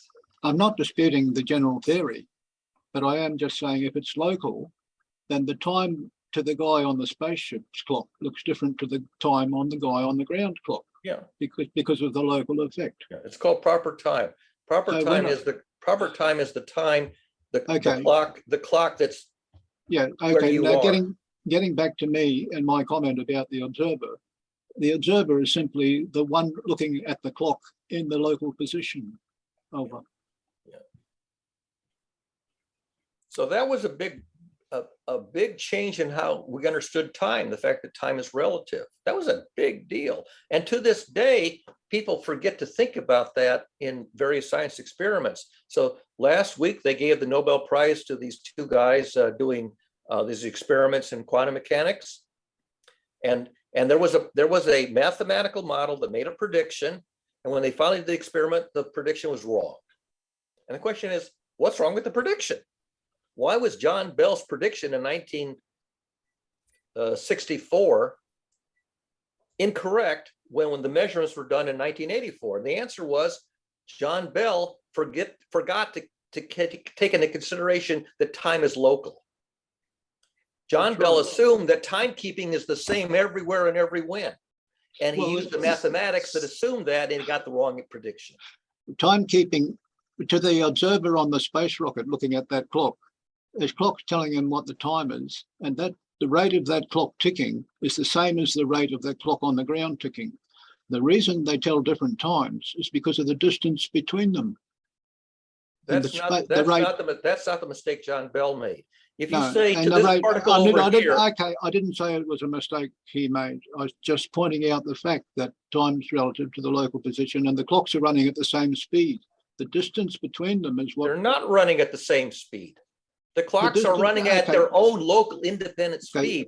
One clock is gaining time relative to the other. I give in. It's a non-sequitur argument. There's a movie, Alex, called Buzz Lightyear. It's a new Disney movie that came out, and it does go into that a little bit. It's kind of fun. He keeps going up in the spaceship, and 20 years goes by, or 10 years, and he keeps coming back. And that's a big thing in science fiction because we have yet to actually travel the speed of light. Yeah. So but I'm just saying it is a hard concept to grasp. I mean, I'm still trying to grasp that idea of time and space can bend. It's not hard if you consider the distances involved. When you consider it is hard. What's the distance of the universe? How far is the universe wide? It's hard for some people. It's not hard for others. You don't even need any distance. You don't even need any. Suppose I got two identical clocks, one here on the table and one here on the shelf. And I'm equidistant from both clocks that I'm watching. And this one tells me the time on the shelf, and this one tells me the time on the next shelf. And this one's running faster than this one. This one's gaining time. And I'm equidistant from both of them, and they're right in front of me. This one's running at a different rate than this clock, and yet they're identical clocks. The instrument you're using to measure the difference between the two clocks has to be calibrated. And the degree of calibration. I'm exactly 1 meter from both clocks. Yeah, well, This you're the clock same is a meter away, distance. this clock is a meter away, and we're not moving relative to each other. This Yes, clock there's is a running difference. slow, this clock is running fast. What's affecting those two clocks that's different? Gravity, Exactly. the Earth's gravity. Exactly. So the measurement calculation of the apparatus you're using to measure that gravity between the two clocks has to be extremely accurate. The You won't clocks know have to what be it- atomic clocks. Otherwise, you won't be able to make any prediction. The reason that you can see this effect is that atomic clocks will keep time to within a nanosecond. Yeah. Okay, and pretty soon this clock has gained a few nanoseconds over this clock It reminds because I me of the- elevated it. If I bring them back down side by side, now they keep the same time. Now Well- one clock doesn't gain on the other clock. I elevate this one, it starts running faster. Okay, I love talking about time because it keeps on ticking. Excellent. Well, It's I think- time we change the subject. yeah, I agree. And I think Sam was proposing something. I came in late to the meeting. I'm sorry, guys. I think, I don't know if I have COVID or just the flu, or I had like a stomach bug, another bug. Sam didn't have a topic because he came in late and he had some Well, trauma this morning. When I came into the conversation, we were talking about inviting people and the values of people. That's where I came into the conversation. Yeah, well, I came in earlier than you. I'm just saying that what Sam brought up was the fact that he didn't have a list of topics to bring up today. But when he what was started, the when he topic started reading, I came in. when he started reading the list that he brought up last week, the item that came up and stuck for about an hour was values. Values. Yeah. Well, I value Barry's understanding of fixed point, and I would like to learn more about the mathematics. So I really appreciate you giving that link to the paper, and I will take some time to look at it and try to grok it more, because mathematics is a field of understanding that you could spend your whole life trying to understand and never get. I think Newton never got there, even though he wrote a definitive book and changed all of human history. He was still trying to understand it. Oh, yeah. There's You a can cutoff invent point. calculus, but calculus is even hard, even if you understand. Einstein had to go back to Marcel Grossman and say, explain to me curved geometry. Einstein didn't know the math that he eventually got the Nobel Prize for writing up. There's a reason why some of these mathematicians run into issues that they can't understand. And there's a thing called a cutoff point where the degrees you're looking at become so infinitesimally small or large, it doesn't matter which way you go to either end of the spectrum, they lose value on the thing you're studying in the present. There's a rabbit hole of numerology there that goes so deep, it's just time consuming. And it doesn't have any relevance with the actual problem you were trying to solve in the first place. So there's a cutoff point. That cutoff point shows you when you should change direction in your calculations or your focus in order to bring you back online to what it is you're trying to calculate or achieve. What's the goal of this exercise? Well, I'll bring back my goal of this exercise here at GCC is to understand where each person is at the moment in time of this Zoom call. And I haven't heard from Kayla or Dig VJ, and I barely heard from Stacy, and I've been talking too much, so I'm going to be quiet. I just want to listen and understand where each person is at so we can be a community of collaboration. Yeah. Hi, Jim. So today I'm just eavesdropping on what is being said. The reason being that there's the topics which are brought up today are actually some of the topics are actually out of my experience zone. I'm not too much experience to talk about that, but I'm absorbing a lot during these conversations. And yeah, we were talking about the values and how we allocate our value system and how some things become valuable to us, how culture inject that value system into us according to their needs or according to their norms. So yeah, that's what really intrigued me into understanding that, okay, people like you are much more experienced, and you have you have seen the world changing over the years. So yeah, I think today I'm just absorbing what's being what is being talked. Yeah.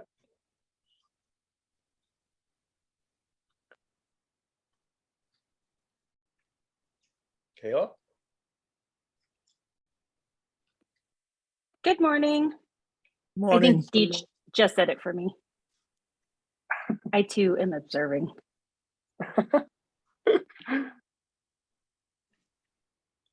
There's an interesting thing about fixed points that you may not appreciate, but it's kind of interesting. If you comb your hair, you either get a part or you get a whorl. And what that means is that there's at least one point, maybe a line, but at least one point where the tip of the hair is at the same point as the root of the hair. There has to be at least one point where there is no place where the root of the hair differs from the end of the hair. That observation, which also means there's at least one place on the earth where there's no wind. Oh, There has to wow. be, in fact, there's at least two places, it turns out. There's at least, the theorem says there's at least one place on the earth where there's no wind. And in fact, there's always at least two places. And that notion that if you comb your hair, you either get a part or a whorl, that's an example of the fixed point theory. There's one point that maps to itself. This root maps to that tip, but there's got to be at least one place where the root and the tip are in the same place, which is to say there's no hair there. That's a very powerful idea. Can I ask you, Barry, the idea of a hurricane? Yeah, And the eye. at the point, there's no wind, the eye. It's the eye. There has to be an eye of a hurricane. If the wind is going around in a circle, there has to be a point at the center where there's no wind. It's called the eye. And that is a mathematical necessity that you cannot avoid. There's a mathematical proof that says such a point has to exist. The fact that you can even calculate that mathematically is amazing. And what are all the things that we haven't calculated mathematically that we're going to start calculating mathematically? And that's where I get excited. Right. Because there's as much dynamic systems in the body as there is in the entire universe. Yep. That's a mind-blowing thing to wrap your head around. A lot of theories about finding mathematics that tells you what has to be, because the assumption is that the laws of nature obey some kind of a mathematical model to be discovered. And if you can get the right mathematical model, then you're going to learn something about the universe before you even bother to look. And then you look and you see if it's true. You see if you got the right model.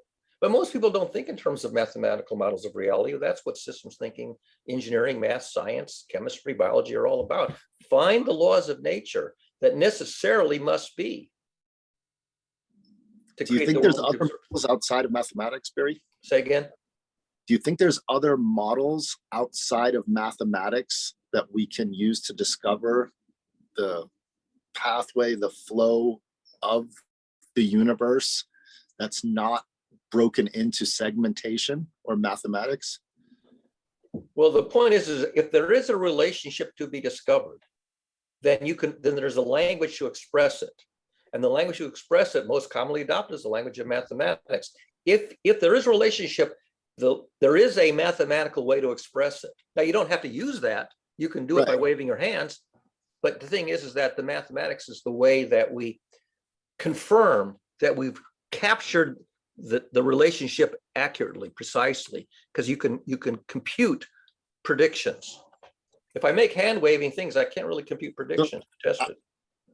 I'm sorry to cut you off, Alex, and I think Sam has this hand up, but my question was, and I just posed this to the group because I'm really curious about it, is do you think there's alien life forms that use another model outside of mathematics to predict, to calculate, to understand, to grok the universe? And it's a big idea, but the idea is there's other models outside of mathematics. And as humans, as far as I can go back in history, we started with mathematics in Babylonian times to even calculate to model this understanding, but what if there's other ways of modeling?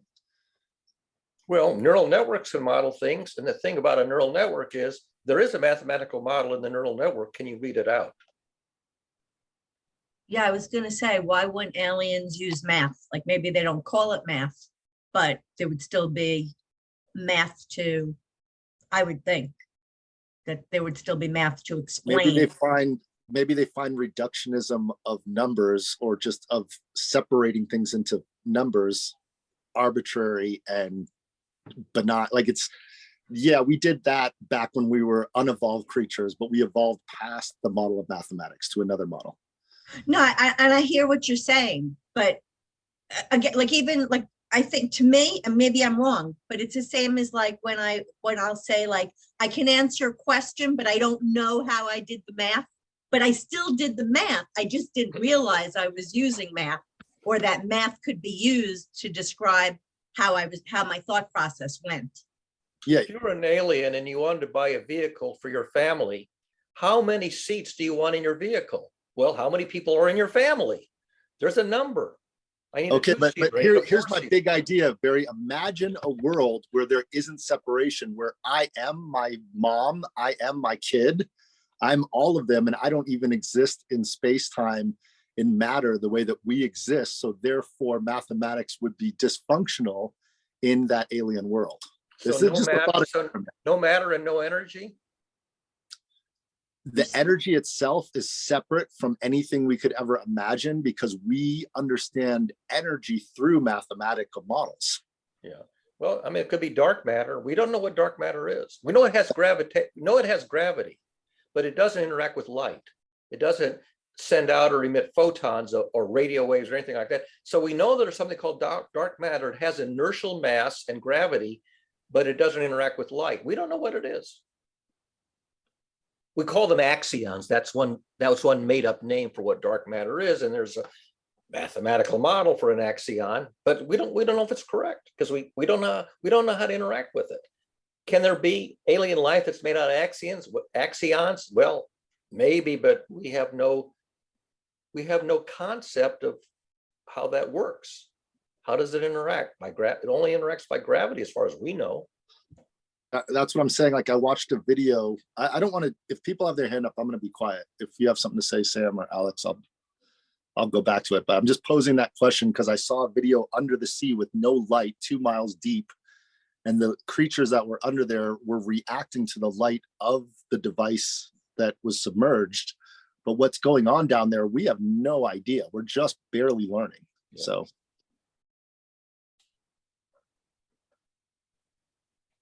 Sam might be busy doing something. So Got his hand up. Well, I'll I was just just curious to see whether there was still an interest in connecting these ideas that have been talked about, because there are two kinds of theorems, and what Barry was talking about with his fixed point theory is an existence theorem. Okay, he is saying there's a theorem that fixed point exists. There's a different kind of theorem that says here's how you compute it, here's how you calculate, here's how you find it. That's a constructive proof. So the Right. existence of a fixed point, let's say in the eye of the hurricane, can be ascertained by the fixed point theorem, but it doesn't tell you where to find it. A constructive proof is more difficult. Right. So it's important to understand the difference. Okay, that's all I wanted to say. And then that's this other question that you were asking, Josh, about aliens. If aliens, quote unquote, did the equivalent of thinking, okay, if you posit that they can think, i.e., take a truth from an observation, take another truth from another truth or another observation, and in some way compose another truth out of it, if you think that aliens can do that, then mathematics is relevant. In other words, mathematics is not limited to the symbols that you see in a book, in any given book. Any new symbol can be constructed and analyzed and theorized using mathematical reasoning. So this limitation that people think they understand about mathematics and it's reductionist to numbers is far, far from reality, okay? Mathematics is language about relationships, and those relationships can be about almost anything. Right. So if you think that aliens can think, then they would have the equivalent, in my opinion, of mathematics. Over. Yeah. Exactly. I got this idea about being able to describe mathematically an element in a position at a particular moment in time. And that's fine, that's okay, but time doesn't stop, you know, time's a dynamic moving thing. It's continually evolving from the present, from the past into the present, and from the present into the future, but it never stays in the present. The process is it's coming in the back door and going out the front door, you know what I mean? And you live in that house and time is passing. So mathematically describing something accurately at a specific point in time is one thing, but dynamically speaking, mathematically describing a process is a totally different concept, like Sam described. I think it would be interesting to discover how these aliens think. Over. Yeah, If you ask go ahead. go ahead, Barry. I was going to say, if you ask a photon, how old are you? Photon would say, I'm ageless. Time has not changed for me. What if you ask the photon if it can think? That's Yeah, well, it'll say, yes, I can think of Maxwell's equations. I can change my electric field and my magnetic field. but that's why I'm Yeah. getting so excited. Go ahead, Stacey. No, no, Yeah, no. Jim, if a photon could think, then it might have something equivalent to mathematics. But I think we reduce things down to our own perspective as individuals. The idea Exactly. of thinking itself. Exactly. Meaning, That's yeah. what I was thinking. thank you, Stacey. Exactly. That's where you have to kind of expand past yourself, which is like a mathematical ego death of, yes, mathematical models are awesome. And you can use that language just like we're using English to communicate, which is a great language. I think English is an awesome language. I like to watch this guy named Zhao Mei, and he's learning, I think, 15 or 17 languages in New York City, and he practices them and goes to different parts of New York. And he was just in a Yiddish community speaking Yiddish, and he's a Jewish born person, but he doesn't identify as a Jew because he's not religious. But he was separated from this group of Hasids in Brooklyn because he always felt he wouldn't be welcomed into the community. And a friend of his took him into that community. He learned a little bit of that language, and they welcomed him like nobody else because, and I saw it with every language he's learned, whether it's Swahili or Cantonese or Spanish. By speaking the language with those people, they feel you're trying to communicate in a way that's honest and true to their model of the world with their language. And I think it's so powerful when, if I had the time or the ability to know what Barry knows in mathematics, then Barry and I could have a real conversation because I'd be speaking his language. And just to let you know, Sam, I'm not saying that we understand what thinking is. So by positing the idea of thinking, I think we're just on the very brink of understanding what thoughts are, because I'm noticing consciousness studies is starting to get pretty popular in the zeitgeist right now. I don't think we know what thinking is. And I think there's a collective consciousness that, even that phrase was coined, I think, by Carl Jung, or he did the most work on it, but it was suppressed for many years, the idea that we are all thinking together as one. And if you do try to do those kind of studies, you're called a cult, or you get ridiculed as, oh, you're trying to change people's thinking, as opposed to more phonetically collaborate on a level that is past our understanding of how we all exist as one entity called Mother Earth that happens to have tiny little entities called ants and birds and animals and bacteria and cytobacteria. I mean, there's just so much going on. To posit that you as an individual human being is a fixed point, I think that's Yeah, exactly. Yeah, exactly. I think the measure of intelligence has been very centric to what human consciousness or human experiences. Like you, as Einstein said, that you just can't judge a fish by its ability to climb a tree. So, yeah, I mean, how elephants use their trunks cannot be compared to how humans use their limbs, right? They have a very different function. Elephant's trunk is mostly used for reception of pheromones or all those chemicals which tell them that what's around. So it's its primary sensory organ, right? So it cannot compromise its senses with a limb, right? So I think what we lack fundamentally is looking everything from the eye of a human, that okay, this is intelligence and this is not intelligence.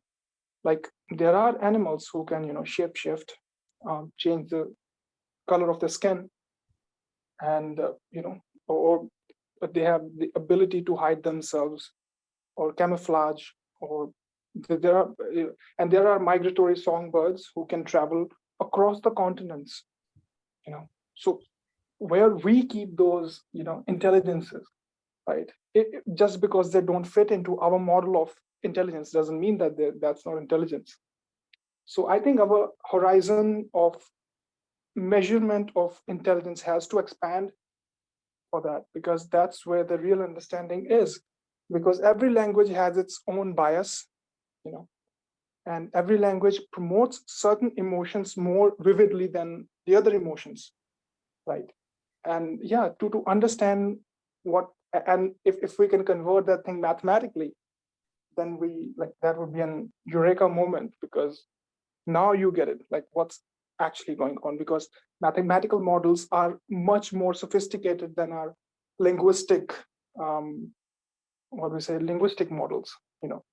Language involves emotions, and mathematics can, I would say, represent the real level of emotions.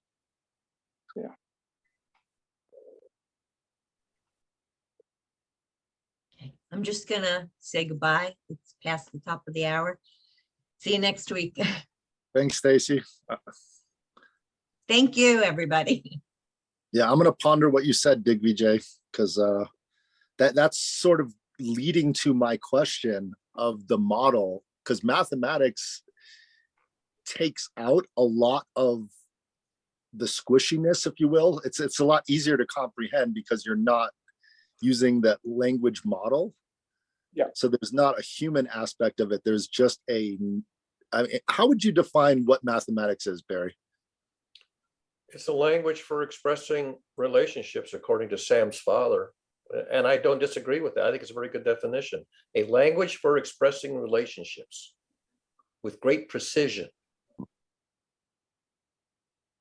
Complex relationships, arbitrary relationships. But here's my question. What if things are not related and we're just anamorphizing and creating relationships where they don't actually exist because we're using mathematics?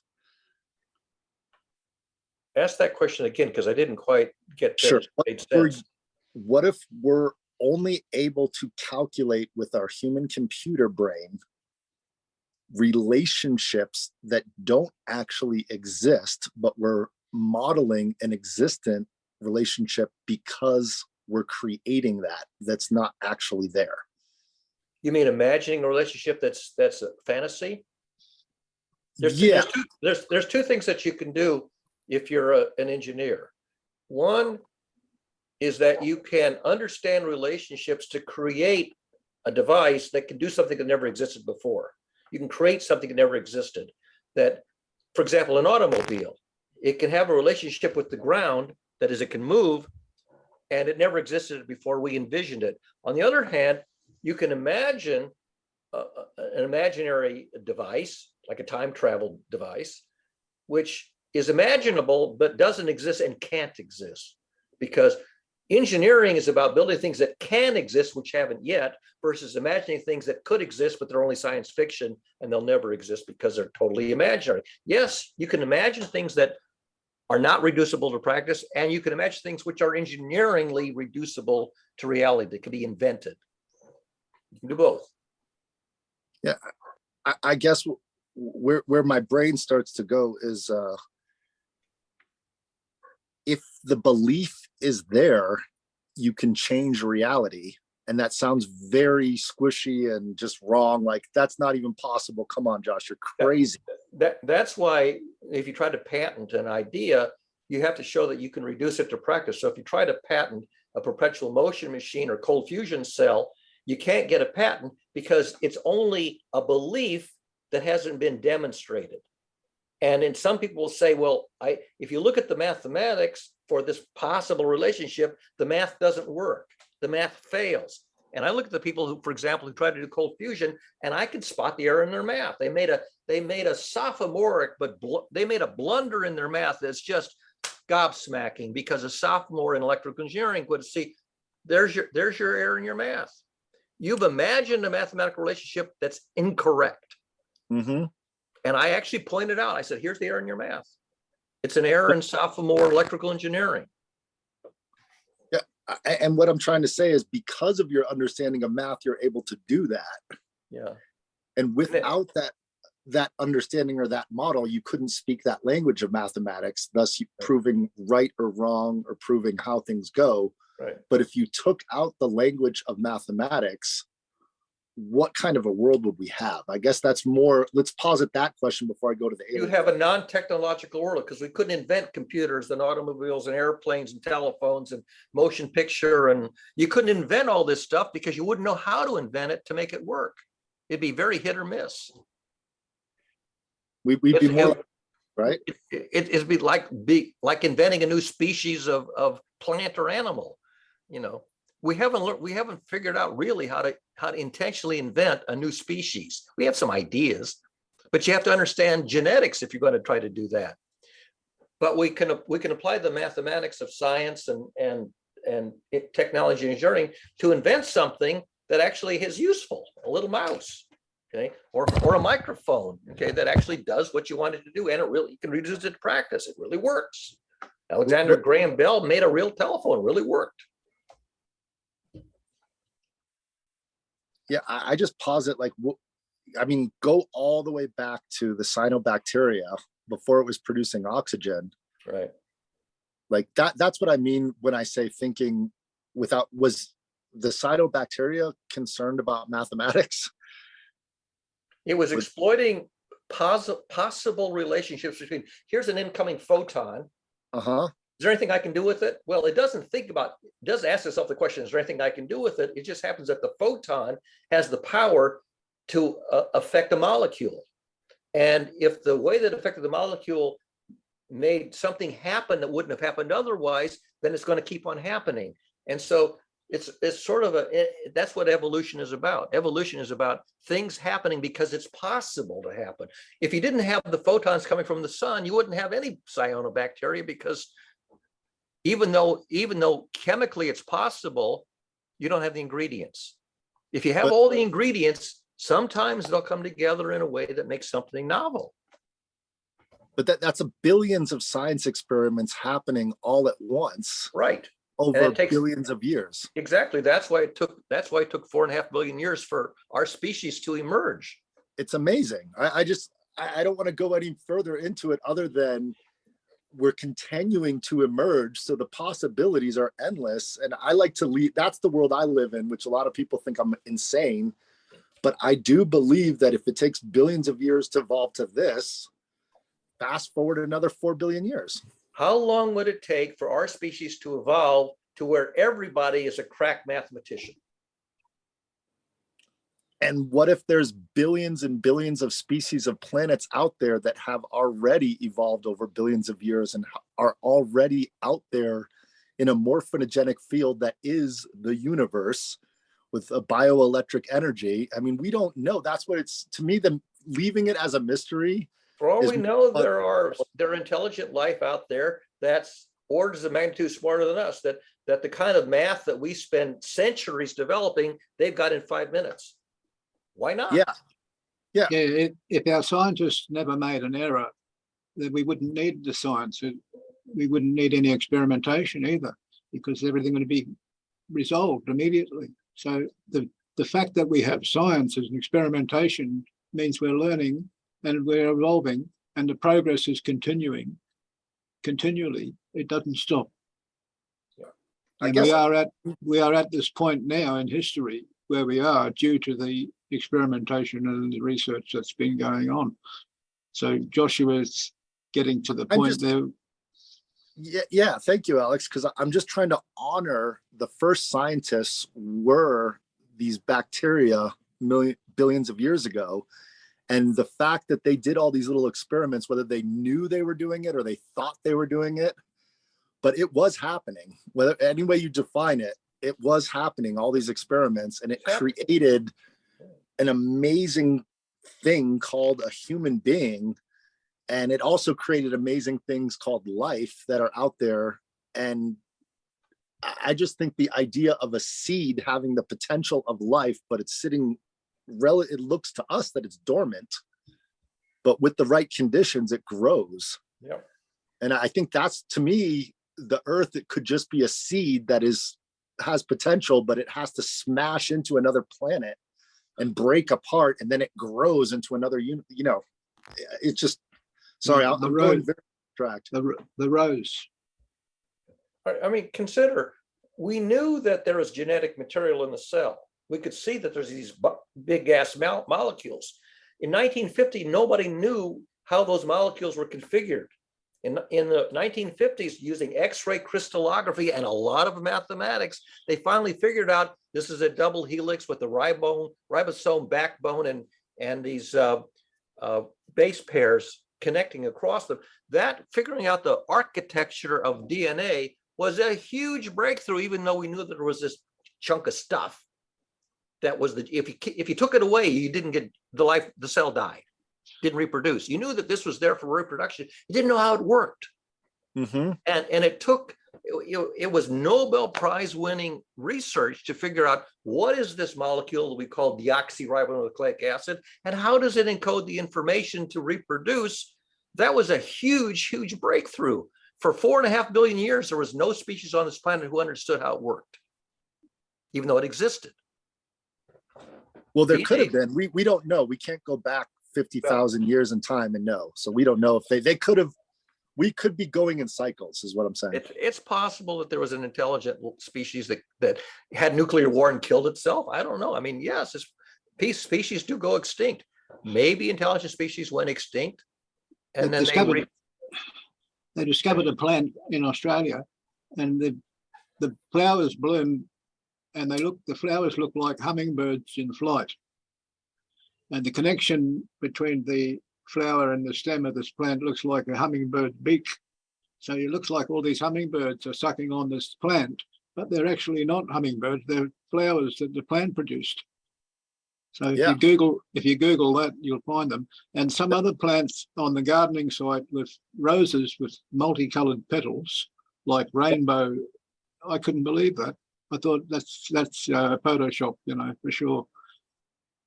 I'm just as blown away, Alex, because I went to the Amazon to see what a stick bug looks like, because my whole life I always saw them in cartoons and different things. And I wanted to see one in person. And then sitting on a mountain in California, there's an invasive species, which is Spanish grass, that was not normal to the California environment, to the ecology. But yet one morning I saw a piece of grass move with legs. And I thought I was tripping. I'm like, I didn't take any drugs. This cannot be real. That this piece of grass is moving like a stick bug, because I've never read anything about stick bugs up in the mountains of California.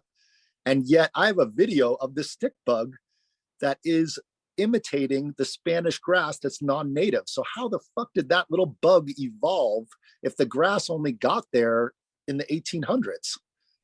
Like, I'm blown away at that. I don't understand that. I'm not a biologist. It blew me away when I looked at the octopus too. Some of them can change the Maybe the color. larvae was on the grass that got imported. Thank you, Barry. Very likely the larvae was on the grass that got imported. That makes Yeah. the most sense. The stick insect looked at the grass and said, "Oh, I'll go that color." Just go, if you have time, go to National Geographic and look at these videos that they're taking of these life forms under the sea and these earth vents and in pure darkness. And that, to me, like, why are we going to Mars when we have 70% of the planet to discover? Like, we've got so much here on Earth. And just to share my excitement, I just found out a company in Italy is making energy domes. This might interest you, Alex. They're making energy domes to store energy in carbon dioxide because of the properties of the chemical of carbon dioxide. You can cool it down more than oxygen. And they're using this idea to create these giant domes of carbon dioxide to use that to use heat, just like a giant hydroelectric plant. But they're trying to think outside the box and use things that are abundant in our Earth, like carbon dioxide, as an actual battery. And I think that kind of thinking might just allow our species to survive. Yes, well, that's the problem. You know, our species is surviving too successfully. Nah, come on, we're not that successful. I come up with an idea that I haven't seen reproduced, although I bet you people are doing it, and that is to make desalination units for the desert, for areas where the populations are starving from lack of food they can grow, to make these desalination units powered by solar installations. You put in a couple of solar panels and you've got water. And that small portable solar desalination units. Well, going Mate, back to values, what if money wasn't part of the equation and values were the only equation? If we valued human life over everything else on this planet, more than we would eradicate. That would eradicate hunger and war. I don't know what would happen, but it'd be interesting to see if say it cost $18 trillion, and you're like, you know what? Forget about 18 trillion. We're just going to collaborate to see if we can do it. Well, it won't change the population explosion, but it's leveling off, and the what do you call it? The sperm rate count, the number of babies born is dropping. I don't know. I don't know what's going on until we have enough measurement devices on, like, we all have these little iPhones. It's a sperm count. Imagine this idea, Alex. There is a detector in your house that's detecting all of the bacteria, all of the photons, all of everything that's going on. It's communicating to a giant centralized Borg computer. Think sci-fi, like Star Trek. And that is actually calculating what's going on. And you can ask that intelligence, whatever you want to call it, how many people are on this planet, and you get a true number. Because right now we do census. We don't know how many people are even on this planet. We don't know. It's a mystery. We can have a guess, you know, we have a stab in the dark by doing some calculations. But the worrying point about the lowering sperm count is that no matter how much data we amass, we're still going extinct. We don't know what's going to happen. That's right. You can estimate the population by estimating the food supply. The population is proportional to the food supply. If you double the food supply, you could double the population. If you have the food supply, that's called a famine, about half the population is going to die. And There's a very simple linear relationship between food supply and population. So there's smart people that have a lot of power, influence, and money that know this and are actually pushing buttons, if you will, or having meetings at Davos or wherever Bill to Gates. control this. Yeah. Bill Gates has brought up a third of all the arable food cropping land in the USA. Well, those are people that get to decide how many people are allowed to live on this planet. Yeah. What's the food? If you say what's the food supply, that indirectly says what's the population. Maize and corn, potatoes, rice, and without chemicals. I mean, the chemicals we're putting in food is part of the problem that's lowering the sperm count. These forever chemicals that come from airports, and like I'd hate to live in Michigan, Flint, Michigan. one of the big things about agribusiness is, can you increase the yield of an acre of land? Can you produce more food per acre than you used to? Then without increasing the acreage of farmland, you can increase the food supply, And higher yield. And that's all using biology and mathematics and science and, research. well, what you just said, Well, I've got a- oh, sorry, go ahead. I'm getting excited. Didn't mean to butt in, but I was just gonna say I'm gonna check out shortly. Over. Thanks for coming in the middle of the night, Alex. I've got to go and do some research now and find out how little I know. I'm right there with you. I got to read Barry's paper on fixed point theory because I know so little about mathematics. And then rewrite on your own a synopsis of it in your own language to your peer group. Okay. That's a good challenge. I'll take that challenge. That's the same challenge I gave Stacy and Zellinger. I said, if you can understand the advanced math, dumb it down to your peer group, restate it to your peer group. I'll do my best. It might take years, but let's see. Well, okay, I can, I'm only 77. I maybe got another 15 years to go. And in my belief system, time doesn't exist. So I'll see you in another dimension, in another body somewhere at some point. Yeah, That's my belief system. I don't know. I'm not pushing that on anyone else. I would simply like, the generation that's being born in this century to have a life and not to go extinct because our generation didn't solve the problems of saving the earth in time. Yeah, me too. There's a Conversations That Matter website where you can bring up that issue about this generation not learning what they need to learn for the survival of the species. This is what I'm up against. I would like the next generation to have learned more than I learned in my generation. And maybe they will, Barry, but not individually, but through a collective consciousness that we're creating, which could be cybernetics or something like that. Exactly. But I'm also very concerned that the rate of learning in our species isn't what it needs to be. That's a concern I have too. At the same time, who am I to tell someone who's happy and living a pleasant, happy life that they need to learn? Like, who am I to tell someone that? I don't think I'm. You simply say, if we don't learn how to solve these problems, we're going to go extinct. How to learn. I don't tell them they have to learn. It's not what you tell them, but how to learn is important. I'm just saying, as much as you know, Barry, about mathematics and science, there's people that understand gardening to that same knowledge point, but couldn't tell you what algebra is. Oh yeah, people get very good at baking bread, and more power to them. Okay. Yeah, very good at raising the wheat and cultivating it and grinding it and the yeast and the fermentation. I mean, there's people on this earth with such amazing knowledge about things that we find mundane, but without them, we couldn't grow our own food. Making beer and bread were sort of the first two technologies. How to take a grain that grows naturally and turn it into beer and bread. How did the first person discover alcohol? Was it in a rotting pumpkin or something? Well, I mean, birds will eat, what's that berry that ferments in the sun in California? You know what I'm talking about, those red berries that the birds eat them and they get drunk. I've heard of it, but I don't know which one. I forget the name of it, but yeah, I mean, things will ferment naturally. Once you could realize that fruit will ferment naturally, then you learn to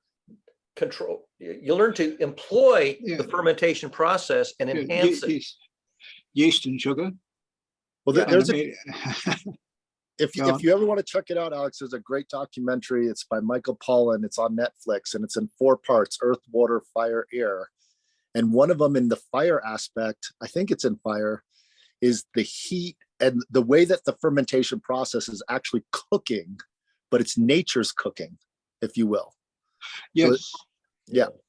By the way, a physicist would say not earth, air, fire, and water. They would say solid, liquid, gas, and plasma. 4 different words have the same mapping. Well, I cook solid, liquid, gas, plasma, earth, air, fire, and water. I'll have to cook my cheese liqueur in a plasma oven.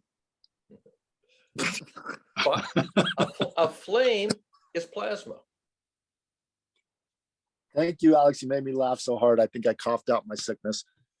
Yeah, it's a chemical reaction, isn't it? It's just, But yeah, what Barry just said is so profound because I study different cultures and they have the same like 5 words for earth, water, fire, air. What is it? Earth, water, fire, air, And then spirit. some have They add spirit, I think. Some people add spirit to that. plasma. No, plasma is fire. So do the 4 again, Barry, so I just get it in my brain. All right. Earth, solid. Air, gas. Water, liquid. Fire, plasma. The same words are either the street words or the physicist words for the same thing. Gotcha. And then a theologian will say, well, how about spirit? And that's where I'm getting into the morphogenetic fields because I'm trying to understand the spirit of something before it's created. And if you have a system that can learn, can Yep. acquire knowledge over time, then you have emotions, of which spirit is sort of an umbrella word for emotions, enthusiasm, I think- curiosity, fascination, insight. Okay, so spirit applies to creatures that have the faculty of learning, acquiring knowledge, and employing it. I think Joshua's got a lab somewhere where he's working on biological organisms and fungi. Well, this is my lab right here. You can see it. And the mixture, but bacteria and fungi together to come up with novel strains of life, new things, new cultures for cheese. There's a kind of mushroom called a lion's mane mushroom because it looks like a lion's mane, and they've discovered that there are 2 substances in these lion's manes mushrooms that enhance the growth of neurons in your brain. And, Yep. and they've tested even on mice and even to some extent on humans that if you feed them enough of these lion's mane mushrooms, you can actually measurably enhance the cognitive function, the memory and cognitive function of the creatures who have this diet. And they even make supplements that are based on these that are supposed to improve your brain function. And they've actually measured a small but significant improvement in Alzheimer's and memory tests and things like that. Yeah, some of the improvement is attributed to the placebo effect, but you've got to do double-blind tests They to did. really discover. In the one where they gave people the supplements, they gave some people, the control group, and then they measured whether or not the people who had these Well, that's a better nutrients. quality. That's a better quality Yeah, well, that's the way they did it. experiment.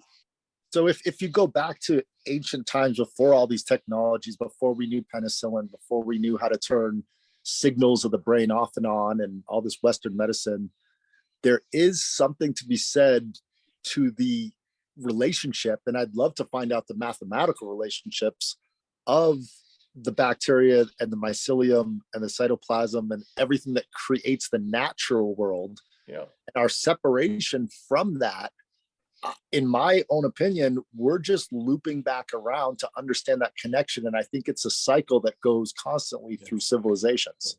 You can be aware of a phenomenon, but not know how it works. I would rather know how it works. So if I can remember when I was young enough, when I would, in a rainstorm, I would see lightning, I would hear thunder, and I had no idea that the 2 were connected. And nobody bothered, for some strange reason, there was never a module in class that explained the connection between lightning and thunder. And finally, I figured it out on my own. And now it's in a Disney movie called Love and Thunder. But there are things which you can observe and figure out. And I go, why wasn't that in the textbook? Why did I have to wait until I figured it out on my own? I'm really slow at figuring things out on my own. But isn't that the fun of life, is to see all the relationships, whether it be mathematical or other? Well, that's why you end up becoming a scientist, is you want to find these relationships which are there to be observed and to be reckoned, which aren't already in the textbooks. And not knowing them gives you a disadvantage in life. And if you know them, it gives you an advantage in life. Well, that's what Christopher Columbus used to control the natives on the. He knew a knowledge of the stars so he could predict when an eclipse happened, and they looked at him as like a god. That was a piece of fiction by Mark Twain called A Connecticut Yankee in King Arthur's Court. It wasn't Columbus. It was Mark Twain who wrote a short story to that effect. Is that a fake story that Christopher Columbus controlled the natives? I've never heard such a story. And maybe you're It was right. by Neil deGrasse Tyson in his last book. Okay, it's possible. I don't recall Columbus having enough knowledge to do eclipses, but there is a short story by Mark Twain called A Connecticut Yankee in King Arthur's Court, and that is based on that. That's the story of that novel, or that short story by Mark Twain. Well, it's And obvious Mark that Twain, knowledge creates power. absolutely. You go to an MIT dorm. Yeah, I saw this one. Knowledge is power. Power corrupts. Study hard, become evil. Who wrote the Huckleberry Finn saga? Who wrote what? Huckleberry Finn. Huckleberry Finn Mark saga. Twain. Mark Twain. Mark Twain. Yeah, I Samuel thought so. Clemens. Come on, let's not use his fake name. Yeah, his real name was Samuel Clemens. That was Mark Twain was his pen name. He's a great writer of our time in American history. He's credited with a lot of culture, or spreading culture.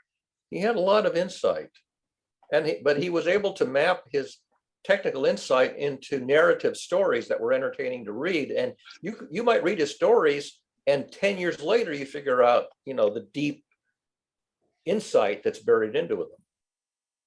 You just made me think, is mathematics a storytelling tool that is so powerful because it takes out a lot of possible ways to go in the story and just leads directly to AKA truth? Well, the quote that I'm most fond of comes from the late Umberto Eco. And he said, wherever we cannot express a theory, we must narrate a story instead. The point is that a well-crafted story embraces a theory which is too arcane to express to a general audience. But you start with a theory, but then you narrate a story that's consistent with the theory, and then you can reach the 95% of the audience whose eyes would have glazed over if you gave them the technical theory. And that's how I understand native cultures. That's what they did for thousands of years. The creation myths were all about narratives that suffice to communicate an idea, whereas if you gave them the technical theory, you will be talking a foreign language to them. They wouldn't know what you're talking about. And that's Hebrew. That's the Kabbalah. That's the... Exactly. All of these narratives were an attempt to map into a story that could be understood, because if you did the theory, there's one person who knows the theory and knows the language of the theory, and nobody else would know what they're talking about. And that's where I fought against education, because of the levels, at least in the public education that I started off in, is that a fifth grader knows more because they were told that there's levels. It's a linear knowledge as opposed to a universal knowledge. Yeah. Why do you learn arithmetic? Because if you learn arithmetic, then you can learn algebra. Why do you learn algebra? Because if you learn algebra, then you can learn calculus. If you learn calculus, then you can be a rocket scientist and travel to the moon. Like, who wants to travel to the moon? Well, the people who understand rocket science want to travel to the moon. You know, if the guy in the space shuttle is docking with the other object up there, his time might be a millisecond or two different from the controller down on Earth, but it won't make any difference to the docking process because their time's local up there. So, it's okay. The real problem is the propagation delay. When they have a reporter or a journalist go out in the field and they had to use satellite phones in the early days, the anchor person would ask a question, and if it was live, 3 seconds later, you'd get the answer, because the propagation delay up to the satellite and back down again was 3 seconds. Yeah. Well, they're clever, these mathematicians. They take those lapses in time into account. GPS does. If you did take it into account, your GPS wouldn't tell you where you were. It would be off by about 30 feet or something. Yep. Whatever the distance is for the propagation delay. I've got to get some sleep, and thank you for listening. Thank you, Alex. Thank you for sharing your wisdom and knowledge. Thanks for sharing yours. I haven't got any. Yeah, right. Get out of here. Have a great night. Okay, anything else to talk about?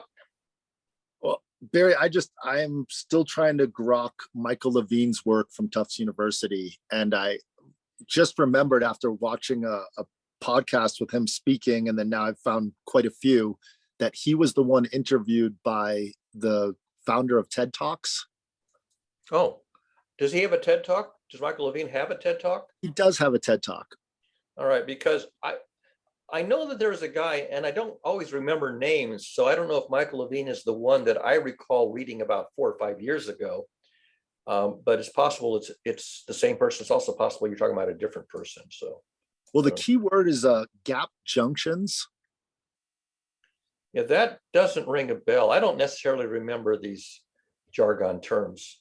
Yeah, I'm But there was learning. a guy at MIT who had a theory that was pretty radical, but I don't remember his name or the details of his theory because it was a few years ago. Well, But it might be the same guy.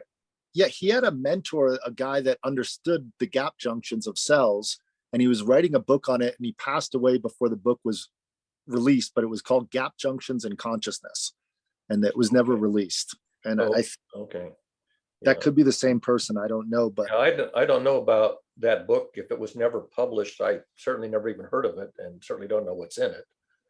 well, But, my hope, I mean, the reason I'm so excited about it is he's doing it under the narrative of regenerative medicine. And okay, yeah. my hope is that, I don't know if it'll happen in my lifetime or our lifetime, but at some point, if we can learn medicine to a point of regeneration, that would be Oh, really cool. Here's where I would like some regenerative medicine. You see this black spot on my right thumb? Uh-huh. Somewhere at the base of this thumb where my fingernail is, it has become dysfunctional. And so I need to regenerate this little piece of whatever it is that generates my thumbnail. I need to get you in touch with Cusella because she has the same problem in one of her thumbs. Mhm. And I just recently, this has never happened in my whole life. I'm 49, but I had some nerve problems in my body, and my middle finger started getting numb and hard, Yeah. and all of the skin flaked off, and it regenerated back, thank God. Yeah. But I could feel the nerves weren't going to that area. And then I watched the skin get hard like a callus. Yeah. And then it took off, and now it's grown back. But in the world of Chinese medicine, they talk about things in like languaging that we find woo-woo, like qi flow of liver 9-7 and balance of yin inside of the yang. Yeah. But it's really intelligent. It's intelligent in ways that I want to map Western medicine and Eastern medicine on top of each other. So when they're using those words, then we can show the Western understanding of it and vice versa. Yeah, it's the Rosetta Stone for different cultures. This is the problem, that a lot of stuff is known independently in different disciplines with different nomenclature, and you don't realize you're talking the same thing, but in languages that don't intertranslate. Yeah. A lot of stuff you find the same idea is there in physics, it's in chemistry, it's in biology, it's in psychology, but it's completely different nomenclature, even though the underlying abstraction is the same. It drives me crazy. And when you find these connections, when you find these dualities, it's very powerful, because then you can take the solid insight over here and map it over here where you have a vague insight. And so you can trade insights across this language barrier, and suddenly you can see things a lot more clearly. Yeah, well, going back to your thumb, there could be a chemical that's not allowing specific organ to do its function inside of your body, that's not allowing the cells to produce the proper way in your thumb. Yeah, whatever cells it is that produces the chitin of my thumbnail, they're not doing it. They're doing something different. So it's your right one? You're right? Yeah, it's the right thumb. And what about your other fingers? They're all fine. Because the thing that's interesting about Chinese medicine is they look at the body in holistic, where the mapping of your tongue, your ears, your eyes, your feet, like like I was giving, we all got sick this week, and you know, I had diarrhea. Like Gisela got it first, then I got it, then I got it. So it's a stomach bug, but there's points on the feet that I was massaging just naturally because I was just doing it. And Gisela was like, "Oh, you're doing stomach channel 3 in Chinese medicine." Right. I was like, "I don't know what I'm doing. I just know that when I touch her hair, she seems to feel better." Right. Yeah. You know, they were talking about, laying on of hands is kind of a woo thing. And I say, I can make one true prediction about the length. If I were to do laying on of hands on you, you'd be touched.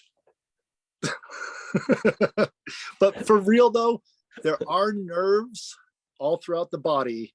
And I found this out on a boat in New York City. I was getting drunk. It was a big cancer thing for Estee Lauder. I was working for Estee Lauder, so I got invited. And I was a little bit seasick, but also I drank a little too much. And this lady came over, put her fingers on a part of my leg, and I all of a sudden felt better enough to get off the boat and go into a taxi. Turns out she's the head of a Chinese medicine school, of 6 Chinese medicine schools, and she's teaching Chinese medicine and acupuncture for cancer cures. So you were touched and you were moved. I was touched and I was less sick for that moment. Yeah. And you were moved. You literally were moved. You got up and moved. I moved. Yeah. I mean, the fact that there's points on your body that are connected to all your organs. And once you start learning that, you can actually learn to press points, hold that, and you'll feel a difference in different, if you practice that on your own, just through trial and error, it's like go to your ear and just go up here and just put a little pressure. I can feel the pain. Well, there you go, because I'm saying those nerve endings are sensitive, but then go down a little, like maybe a half a centimeter below, and then do that all the way. There's different channels of your body, and then press. And if you breathe into that pain, you'll start to feel different organs changing. You'll even have different poop. Well, yeah. You'd have to take a lot of data to demonstrate that. But that whole data science, that is Chinese medicine. Yeah. And then, so my question for you to change your thumb to actually working is there parts of your diet that you feel there are chemicals missing in your food intake? Well, I do. I don't eat 7-course meals because I live by myself and I cook my own meals. So there's probably nutrients that are absent, and probably from vegetables, because I probably don't have enough variety in my vegetables. Yep. But the thing is that I don't know what nutrient is missing from my diet that would make the difference, because I don't have enough knowledge of dietary supplements or what you get from what plants. And that knowledge, I think, is more important than mathematics in terms of living a happy, healthy life. Well, I'd have to go back and study food nutrition, I suppose. And that would probably be another graduate degree. It might take it took me 5 years of grad school to get to where I was in applied mathematics and engineering. Probably take another 5 years to get to food science. And then I would be 80. Well, you don't have to do it that way. You could take 5 months and just every week or every 2 weeks when you go to the grocery store, add a new thing, take out a new thing, and keep experimenting for 5 months and see what changes. Yeah, I don't know if I had to get enough data to generate any. Well, if you added a new food to your diet every 2 weeks and 5 months went by, that's at least 30 different foods. Yeah. I mean, probably if I ate out more often and I would get more variety in my diet, but because I hardly ever eat out, I get a very repeated diet week after week. So it's very likely that there's some nutrients that are missing because I'm not eating as wide a variety of foods as I might if I were living with a family and somebody else was doing the shopping and cooking. Let me ask you this. How's your sun intake? Solar sun intake? Like right now, I'm see my light. Oh, yeah. I just, ever since I've lived in the mountains, I cannot be indoors for too, like like my body makes me go out into the sun because I need that. I don't, first of all, I burn in the sun. Although this time of year is not an issue, but so I mean, there is sun coming in through this window, but I'm not outside very much. I'm pretty sedentary. I'm sitting here in front of the computer. Yeah. And most days I don't go outside except to pick up the mail for a minute. So I don't get a lot of, and also look, I mean, most of my body is covered anyway. And Yeah. the part of my body that isn't covered is going to get sunburned. I get sunburned on top of my head if I don't wear a hat. Well, I'm just saying, like, for me right now, I've got, I would say 80% in the sun, and I'm a little overdone because we've been talking for a while, Yeah. but I try to get at least 20 minutes of direct sunlight per day at minimum. And I would be lucky to get a minute of direct sun a day. Yeah. But I get into, I mean, clearly the same photons that are coming through the window are the same photons that are lighting this room. It's just that I'm not getting, that intense photon flux. But I'm also, it's coming through the window, so it's cutting out the ultraviolet, which is good for me because ultraviolet would give me sun. I'm just saying the skin's a big organ. So when we're not on camera, take off your shirt, go to the window and get 5 to 10 minutes. I'm just saying, try it out because you might get some vitamins and hormones through that. And well, I know that vitamin D comes from sunlight, but I drink milk every day. I mean, I drink about a quart of milk a week, more than a quart of milk a week. So I'm getting vitamin D. But you could also be getting a lot of pathogens and things from this homogenized milk. It might not, and it could be offsetting. Well, I don't know. I mean, if I let the milk spoil, there'll be pathogens in it, but I tend to drink it before it goes sour. Well, what I'm saying is fresh fermented milk is very different than pasteurized.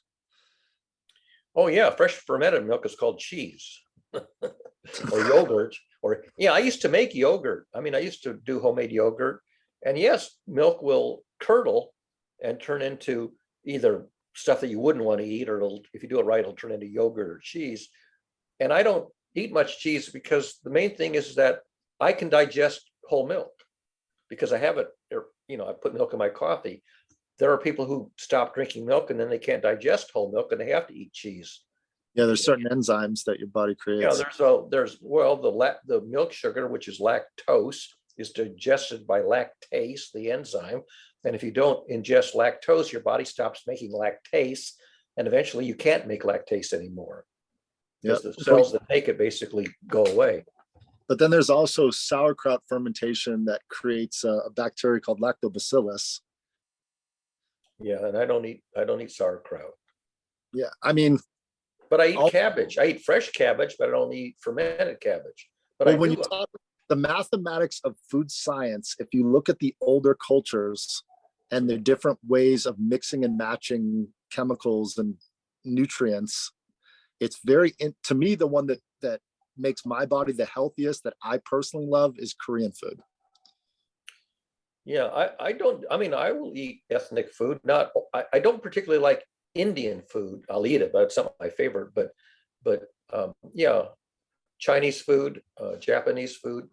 I'm perfectly happy to eat ethnic foods, Thai foods. But the thing is, I would have to go to a place where they would serve it because I don't make that at home. I guess you could buy packaged Asian foods, frozen or whatever, but I generally. The nutrients in the vegetables are depleting at a really fast rate. Like, I belong to a regeneration pollination group where these food agricultural science people are telling us that the actual amount of nutrients in our food is depleting so fast. And you can just taste it if you go to a fresh organic garden and pick a tomato and then go to the store and get one of those tomatoes. It's night and day. Yeah. Oh yeah. I know the people who say fresh garden vegetables taste completely different than store-bought ones. I know that. Also, because I'm sedentary, because I'm older and not as active, I had to cut down the volume of food intake, especially because of COVID and lockdown. And I managed to lose 20 pounds in about 2 years, not even realizing it, because I have a bathroom scale. I hardly ever use it. And I stood on the bathroom scale, after a year or so lockdown. I said, oh my goodness, I'm losing weight. And I noticed that I'm having to tighten my belt to the next notch. So I actually lost 20 pounds because of intentionally cutting down my food intake, partly because lockdown.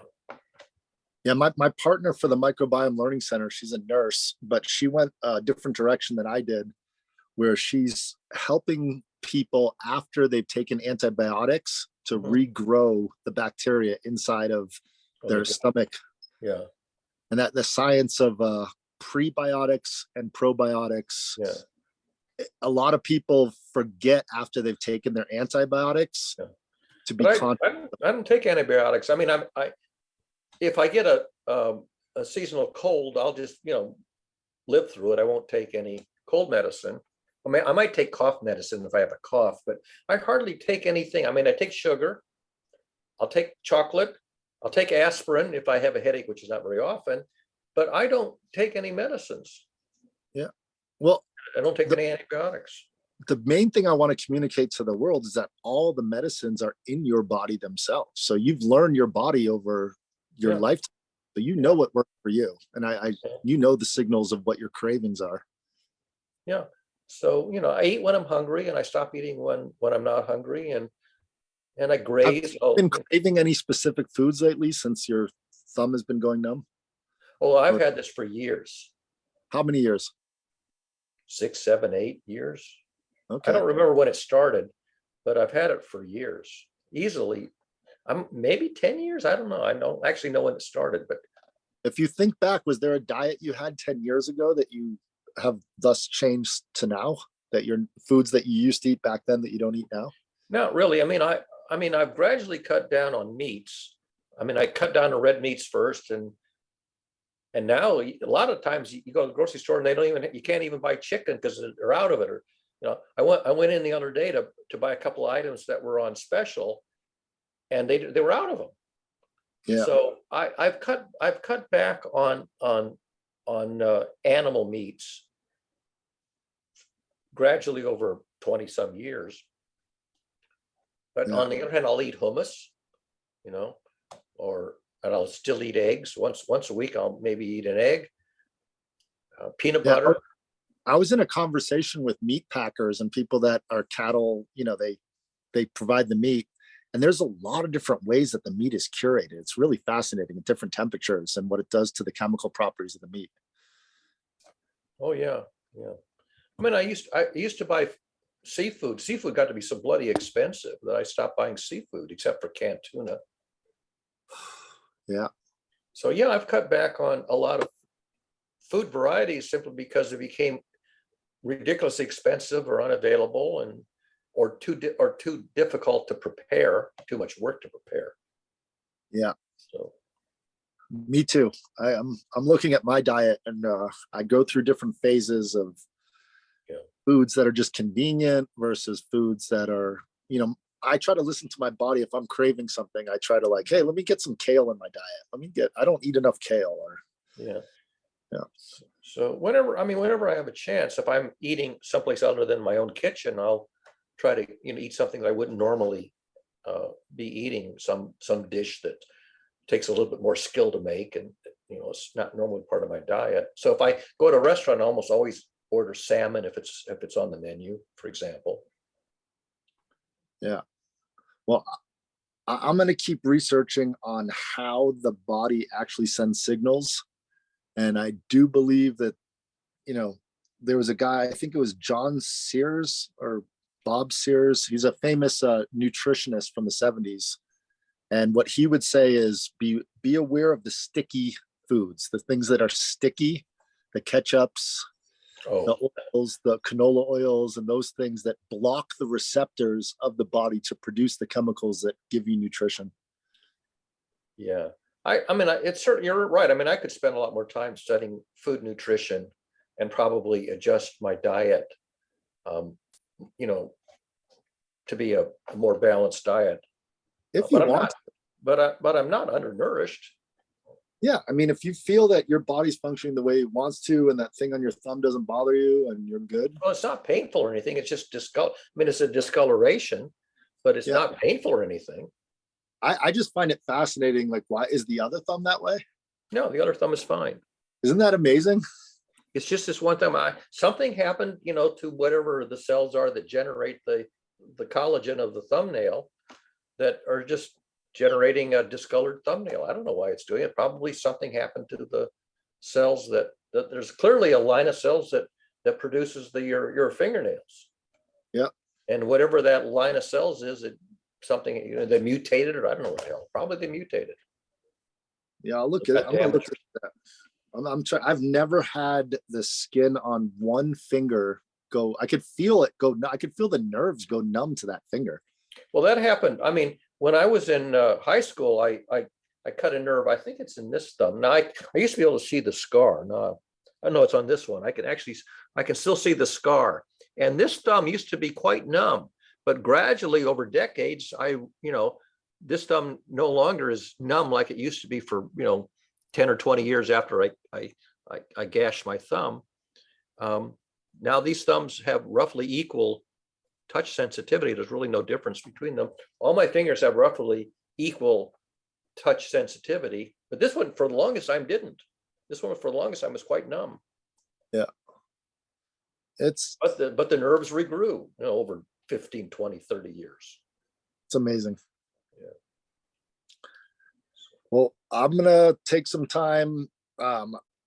Yeah, I'm right now just trying to study morphogenic fields, and then after that, I'm gonna open up your field point theory. And then I remember Eric Weinstein. I'm sorry, my brain is eluding me, but there's an idea of differential equations of mathematics, like how a system can be fixed here, a system be here, but the relationship between those systems, I'm trying to get that for the stock market, because systems communicate. I mean, we live in a world where there's low-level continuous communication, and a lot of that low-level communication, you don't realize what's the corresponding cause and effect. Yeah. Because I get enormous amounts of information that just doesn't make me do anything different. But information is the difference that makes the difference. So all these low-level signals, a few of them will spark and trigger a perturbation in my behavior. Most of the stuff doesn't. Just, it's like water off a duck's back. It doesn't do anything. Yeah. Well, that's up to, I think, the individual. Like, if you want to dive deeper into something, go down the rabbit hole, that's up to you. Well, for example, I spend most of the time, if there's nothing happening and I'm going on to YouTube looking for something to attend to for 20 minutes, I will watch these Sudoku channels where these really smart guys are solving these really hard Sudoku problems. And somehow or other that will keep my attention for 20 minutes, where everything else on Facebook, whatever, is banal and dull and boring. How deep have you gone down the Sudoku puzzle rabbit hole? Meaning, well, because I'm learning stuff. These are basically world-class logicians. They're solving what amounts to a logic problem. And the thing is that it's like a sing-along. They're taking 20 or 30 minutes or an hour to solve a problem, and every thinking step they narrate in real time. And so sometimes I can not only follow them, but I can get ahead of them a little bit. It's like any kind of a movie, a story where you're sort of ahead of the characters in the story.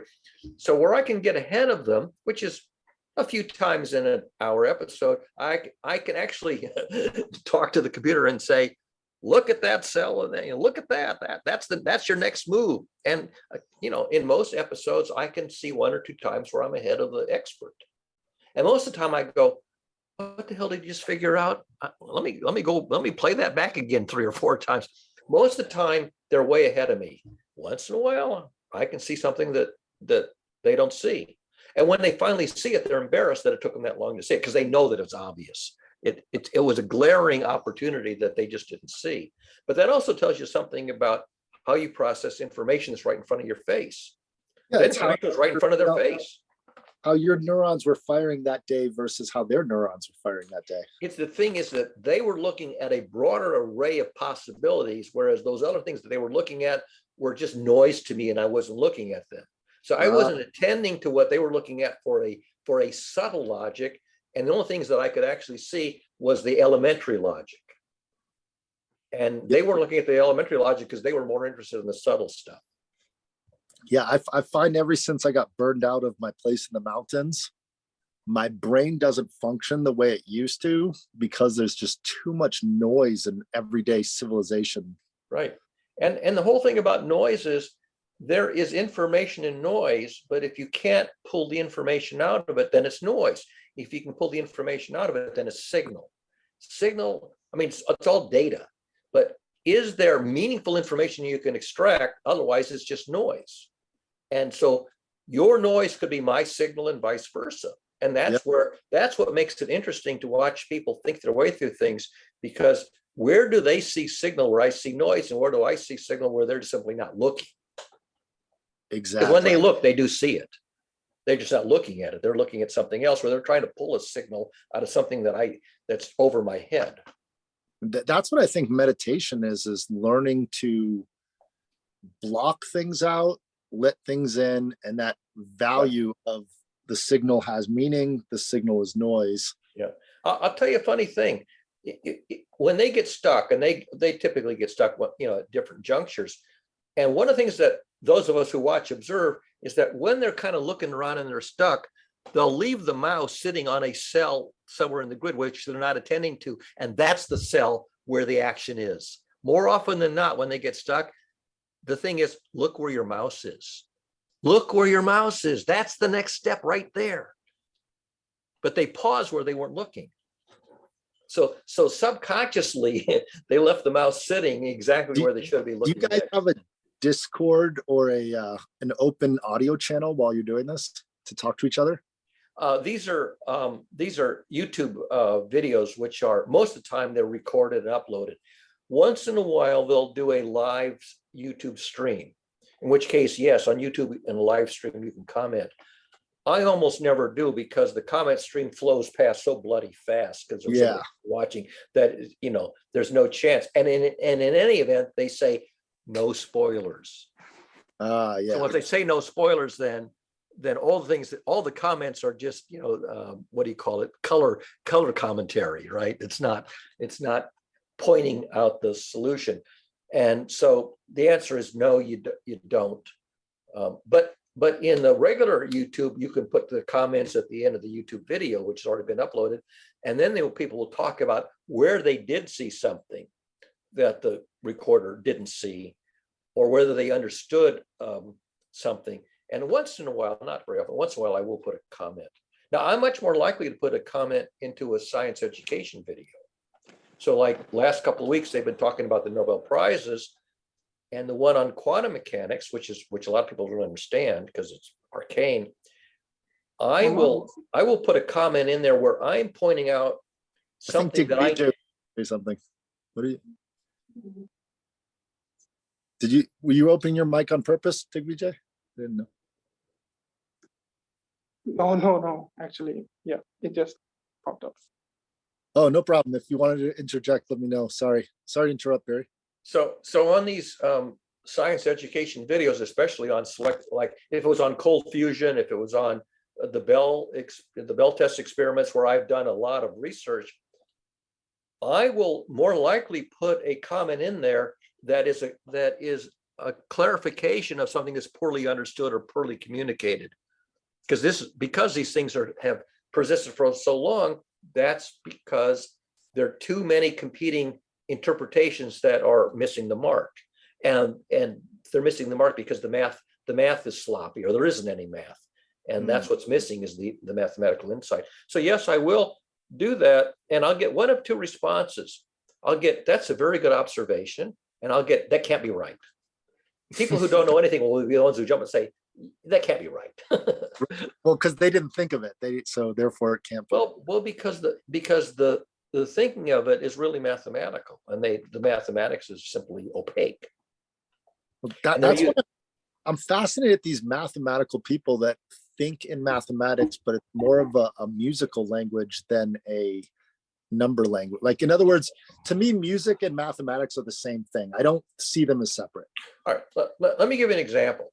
There's something in physics called spin. And if you think about ordinary top spinning, it has an axis of rotation, which points in some direction, okay? And everybody knows about toy tops that spin. The thing that they don't pay attention to very often is that tops precess as they spin, okay?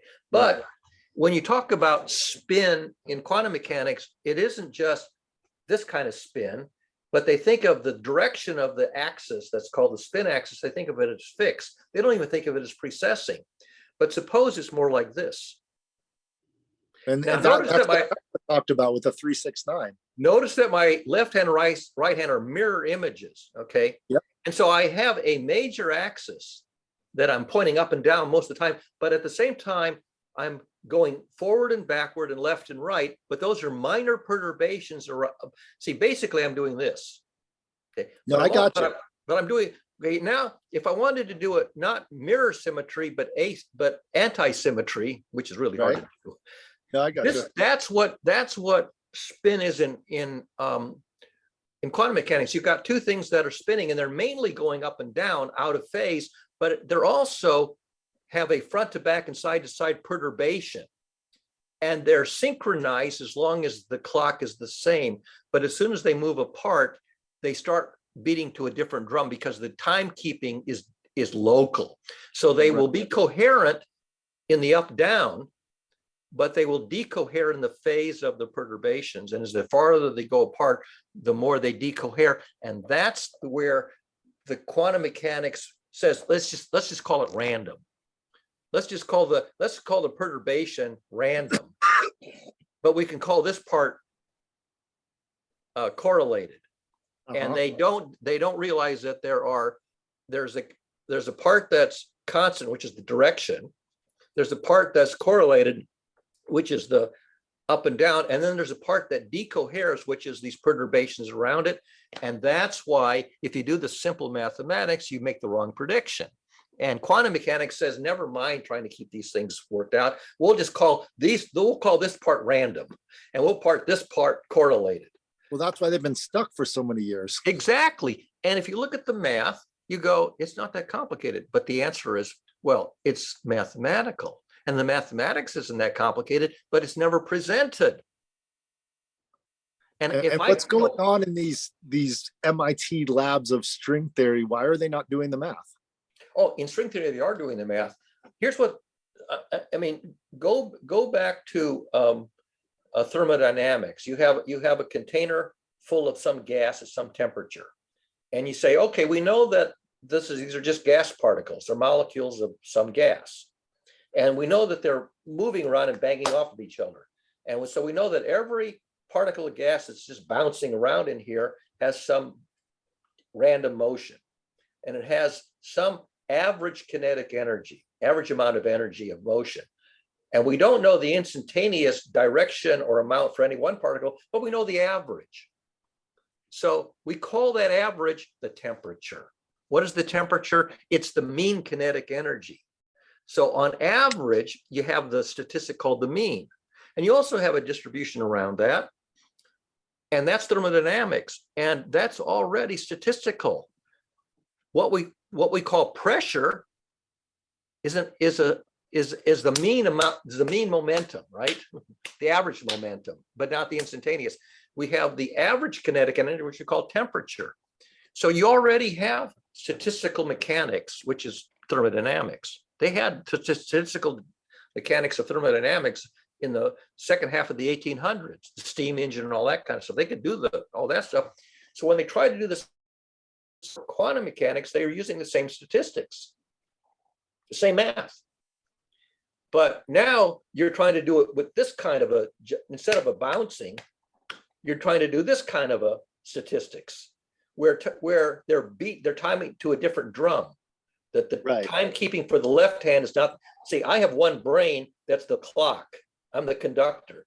But in real life, there's no one clock that's running these things. They're running independently.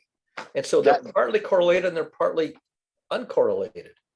That's exactly why I'm excited about Michael Levine's stuff, is he's trying to predict, and you can't. That's the problem, is you can't predict it because it knows what outcome it wants to get to, but how it goes through the pathway and the function, it's different every time because it's only this. Oh, go ahead. You see the door behind me. Everybody has a doorway, lots of doorways. A doorway is about twice as wide as your body. Now, suppose that as I'm walking, I'm kind of doing like this. I walk like this, okay? And so if I have kind of these bouncy side arms, it can be that when I try to walk through the door, if this arm is extended or that arm is extended, then it's going to bump into the door. But it's also possible that the very instant that I'm going through the doorway, I'm at this phase. So if I'm at this phase, I can get through a skinny door, but if I'm in this phase or that phase, I'm going to bump the door. This is why paying attention to the phase of something that's vibrating is important.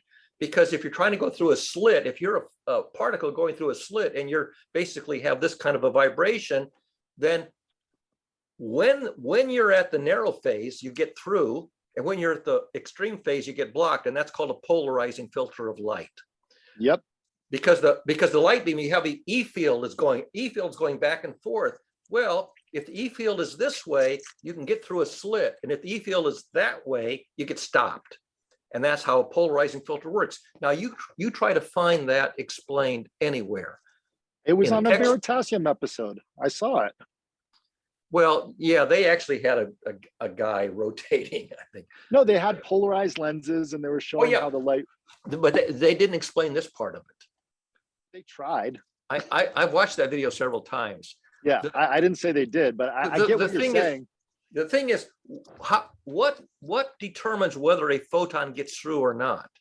Why do some photons get through the polarizing filter with these narrow slits and some don't? And my answer is, it depends on whether the phase of the E field is narrow enough that it doesn't bump the wall. And suppose it does bump the wall. So here's the electric field that it's going back and forth this way. So when the E field intersects with the material, it's trying to push an electron, because that's what E fields do. They push electron. Now the electron is sitting there in an electron shell of an atom. Now you either can kick the electron out of that orbital to a higher orbital, or you can't. So if the E field is strong enough, you can kick the electron out, in which case the photon dies. It's gone. On the other hand, if you push on the electron and it goes, nope, it says, not this time, buddy. So what you've done is you've pushed back on the E field and you've changed the phase of the E field. So now the photon doesn't get stopped, but now instead of going like this, it's going like this, okay? So the rebound off the electrons that you didn't kick out, the photon survives, but it got jostled. It got tilted.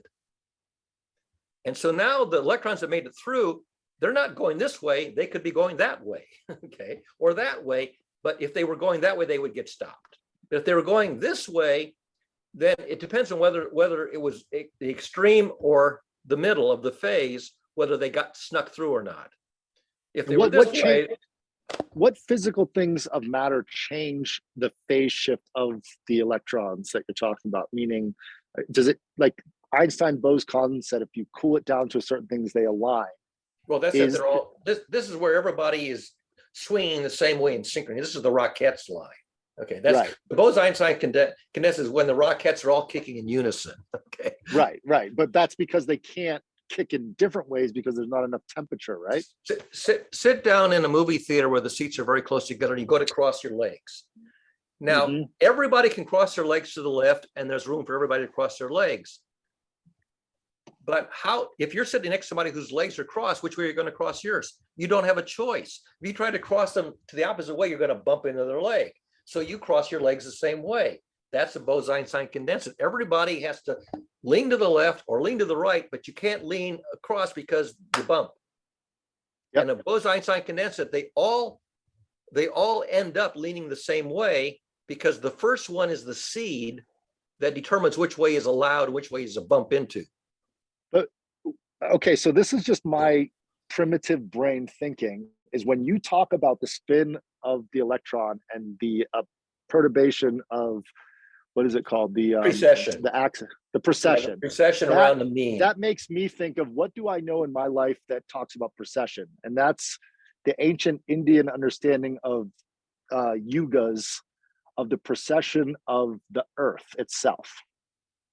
Yeah, the north-south axis, which currently points at Polaris, Mhm. actually every 26,000 years, it goes in a precession cycle. And in 13,000 years, it'll be pointing at the star Vega instead of Polaris.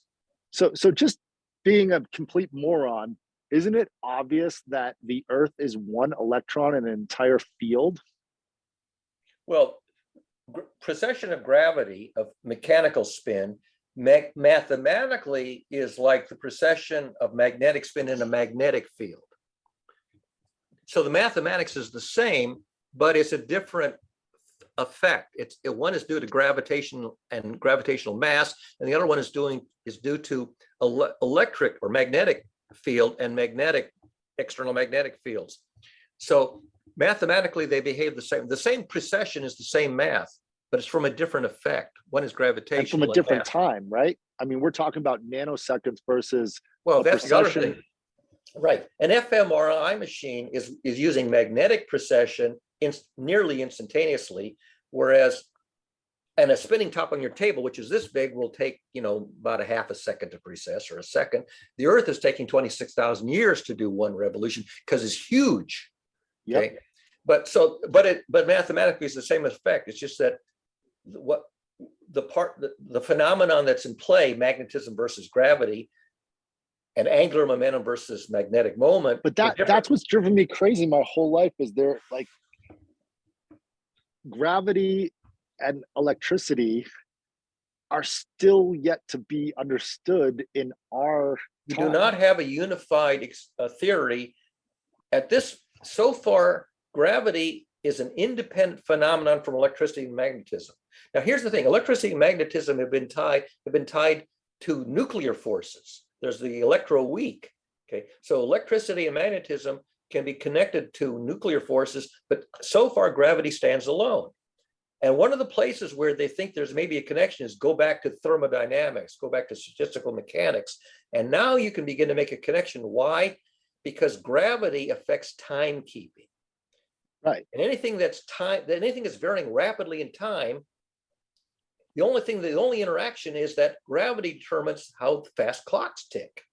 So if this thing is vibrating, if some quantum particle is vibrating at some natural frequency, what's determining the rate at which it vibrates? Its natural characteristics and the strength of gravity there.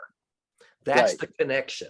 And that's so, to talk outside of mathematical and science terms, just for a second, Mhm.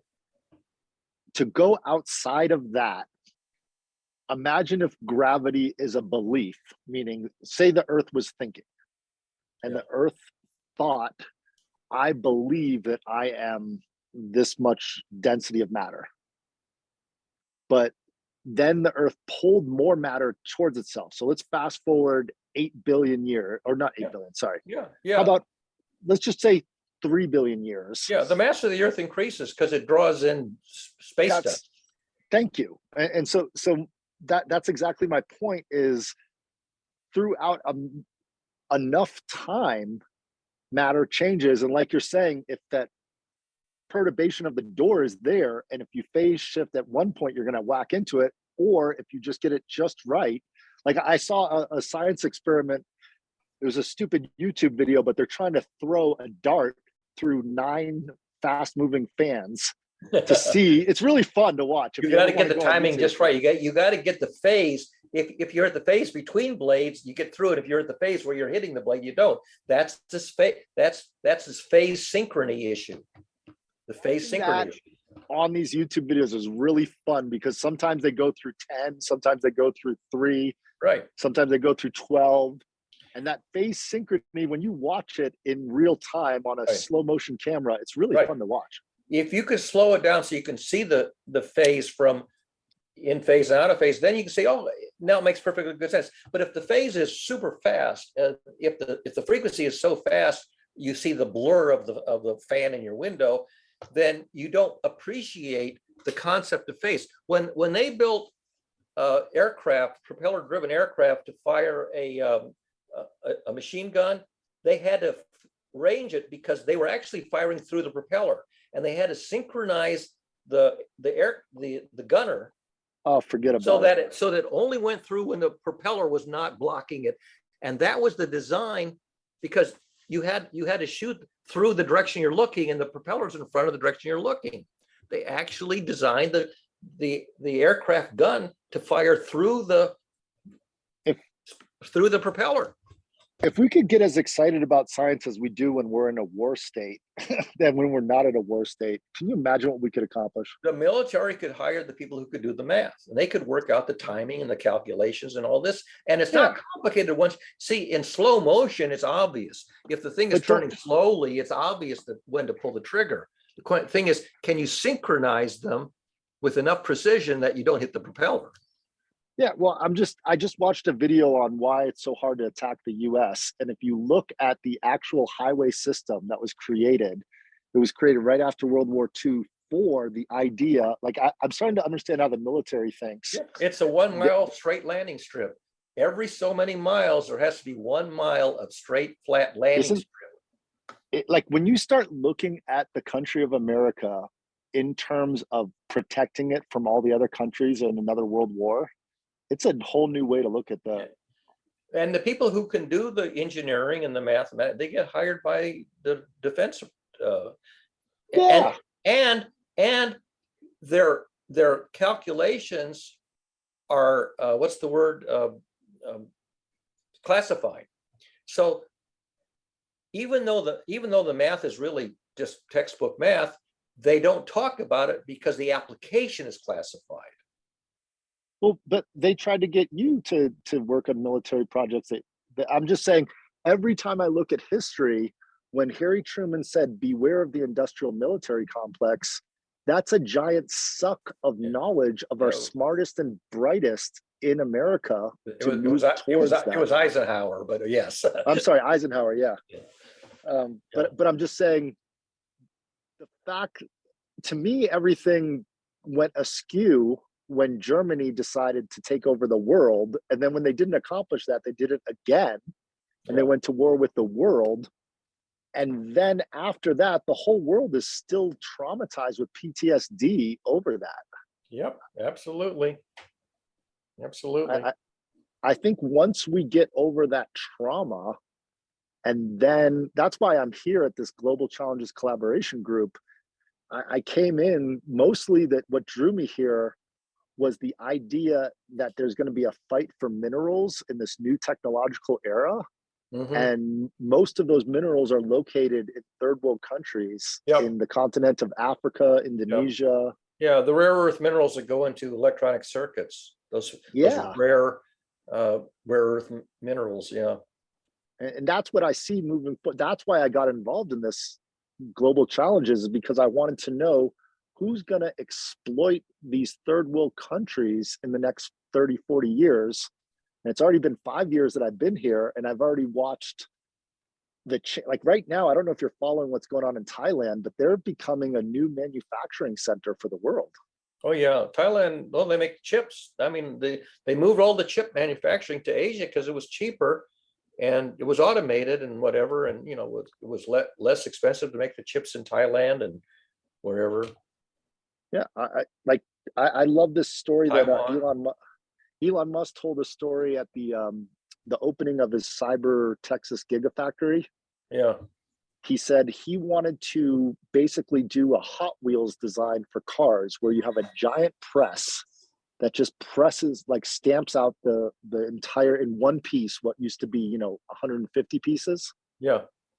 And he asked 5 different companies if they could build a press that big. 4 of them said no, 1 said maybe. And he said, "Oh, I'll take that as a yes." So he worked with this Italian company, and they just shipped over the press this last month that's going to press these metals. And they've been working on the manufacturing of this cold rolled steel to make it compress, which in my world, I used to work in packaging, and we were trying to manipulate the materials of corn plastics, and it kept cracking and we had to let go of it. But materials, to me, the most fascinating thing of working in the packaging world was material science. And there's an actual library of materials in New York City, and the name of it is Materials Connection. And geometry, because making, it's easy to make a rectangular or a cylindrical container, but a lot of really powerful containers have a rather exotic geometry to minimize the amount of material and still have the sturdiness. But that's what got me into Buckminster Fuller's work. what you Yeah. just said, the tensegrity of the materials. He Right. asked in the 1920s, how much does that skyscraper in New York weigh? Yep, yep. You know, the sidewalls of a soda can are thinner than at the top and the bottom. That's why you Oh, yeah. can squeeze it in the middle, but you can't squeeze it at the top. They actually worked out mathematically the thickness gradient so that they could extrude it. And now aluminum cans are extruded from the bottom. So all the metal from the bottom up to the top is one piece of metal. You Oh, didn't have a you separate should top get and in. bottom. If you ever get into thermoforming, the plastics, it's a fascinating Oh, yeah, science of how thin the walls are at different areas. And stress analysis and all that stuff. Yep. The amount of mathematics that goes into that is mind blowing. But the thing is, people will buy these containers, you know, that however they're made, and they don't realize, you know, what went into the design of a container that minimizes the material and minimizes the amount of energy to manufacture the material and give it all the qualities you want and durability. All that stuff is very, very arcane and technical and complex. This microphone, you know, this is not just you know, to the beauty. The sound is designed to go down, and so it's highly directional. Yep. This tube is intentional so that it's highly directional. So if I turn that microphone away, you don't hear me as much as if I turn it towards my mouth. Yeah, I did. I mean, I was working in music, so you don't have to tell me about the science of microphones is absolutely fascinating, because when you work in music studios, I say, why are we using a $250,000 microphone? Right. And then I listened to the song that was created on that $250,000 microphone with another $150,000 tube amp. Right. And you listen to that versus one with a different one, and you know by your ear, you can hear the richness of the sound. You don't do music over the telephone. The telephone is 3,300 hertz tops. Yep. Okay. AM radio is 5,000 hertz tops. Okay for talk or for pop music, but you can't do symphony music over it. FM radio was designed for 15 kilohertz. Well, CDs were designed for 22 kilohertz tops. Well, this is okay. So you have the old phone. I just got the new iPhone. I took a picture on it and I just looked at it with a really good screen. And the amount of quality of richness of photons that I'm capturing in the way that it's layered and the way it's processed through the software, I am in awe of it. And this is a phone that came out a year and a half. This is an iPhone 13 with LiDAR, 3 camera sensors, and very intelligent processing software. And probably electronic zoom. Yep. See on this webcam, there's no zoom function. Now, in principle, you could run it through an app that would take a rectangle and zoom it up, but I would lose resolution. So if you want electronic zoom, you want like 4K, so that when you pick this little piece of it and zoom that up to full size, you don't get, you know, square pixels. So, you know, so electronic zoom requires a lot of information processing. It requires a high resolution display, and also requires some kind of a joystick, you know, to control the pan. So I would love to have a webcam that does pan and zoom and without loss of resolution. Yeah, I know. And they're very expensive, but they have those. But then there's another algorithm presented on top of it to upcycle the resolution through algorithms of, they call it machine learning. And you need a very fast machine with very fast data, image processing. But here's what's crazy. I have one of those in my hand right now. Like the tech, I'm sorry, I just can't believe that people don't understand the technology that's in their hands. They don't. You know, there's a group called Toastmasters who used to meet in person at the community center, and then they went. I told you I belong to them. Right, and now we're doing hybrid meetings where half of the people are coming to the physical room and half the people are still on Zoom. And so I brought in a webcam just for the audience view, you know, just for the participant view. And the thing is that the guy says, well, why can't you just zoom in on whoever's talking? And I say, because I don't have the zoom function on this 10-year-old webcam. Okay. And I don't have the hardware that can do the digital processing in any event. They want TV studio quality production with, you know, $200 devices and one person running the whole show. I say, if you want studio quality TV, you got to go to a TV studio. You don't get studio quality TV with a laptop and an $80 webcam. And the other Yeah, but thing is, they don't know. They're not media people. well, that's the They're thing. talkers. For example, the guy who's running the meeting has his laptop, and that's called the podium position. And so we have a microphone that feeds into his. Now, I also have a room view webcam that's silent. That's just, just so you can see the audience. Suppose that if somebody in the audience is talking and you want to have the speaker view switch to that camera, Zoom says no. Speaker view, who's ever got the audio. Well, Right. there's one microphone going into one. That's the speaker view. Well, Zoom doesn't know the speaker view. This problem that you're trying to solve is what Mark Zuckerberg is betting his whole company on, is this metaverse idea of, did you see his latest thing this week of what he announced? I saw the story. It was not his story. The people who are developing this World Horizons group, they don't want to use it themselves. They say the quality is so crappy that don't make us use it. It's not good enough it's not even good enough for us to use on a once a week basis. Right. So to solve that, he just put out a new device called the Quest Pro, which is a $1,500 device.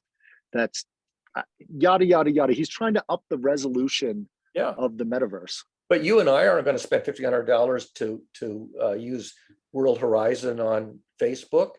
I mean, well, I did on Facebook's dime, because the Quest 2, the one that I got, I have 2 devices of those, so it cost me $400. They subsidized it. It cost them $1,200 to create, and they gave it to me for $4. Sure, because you're and then they broke then they broke their company, and their stock went down because they're like, wait, you're spending all this money to onboard people into a world that you have yet to create. And the developers don't even think it's good enough. The developers don't even like it yet. When I was in the beta testing for those developers, just so you know, Barry. Yeah. So you probably, what did they call it? They had jargon, which I don't remember. They had jargon for this not being good enough. Stuff. I can talk to you all day, Barry, because I thought it was 10:30. I just looked up, it's 11:30. Yeah, it's after 2:30 here.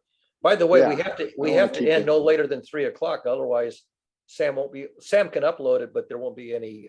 Yeah, I just realized that. I'm just saying we have to talk more either outside of or in GCC, but there's too much excitingness going on in both the technological world, the geopolitics. I mean, everything that's going on right now. I've been watching the stock market. It's acting like Bitcoin. The entire S&P 500. It's volatile. It's way too volatile. It's way too volatile.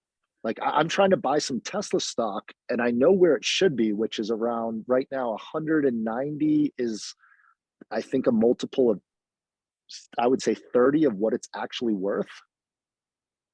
The actual, if you just looked at what they're doing at this moment in time. Yeah. But it goes so, people just get so excited about the possibilities, and I feel like the whole world is insane right now. Like nobody knows what a baseline is of reality. Insane, and the world is chaotic, and it's getting more and more chaotic, which means less and less predictable. And most people don't understand the mathematics of chaos theory, which if you understood chaos theory, you would sort of know what you're up against. People don't get chaos theory either.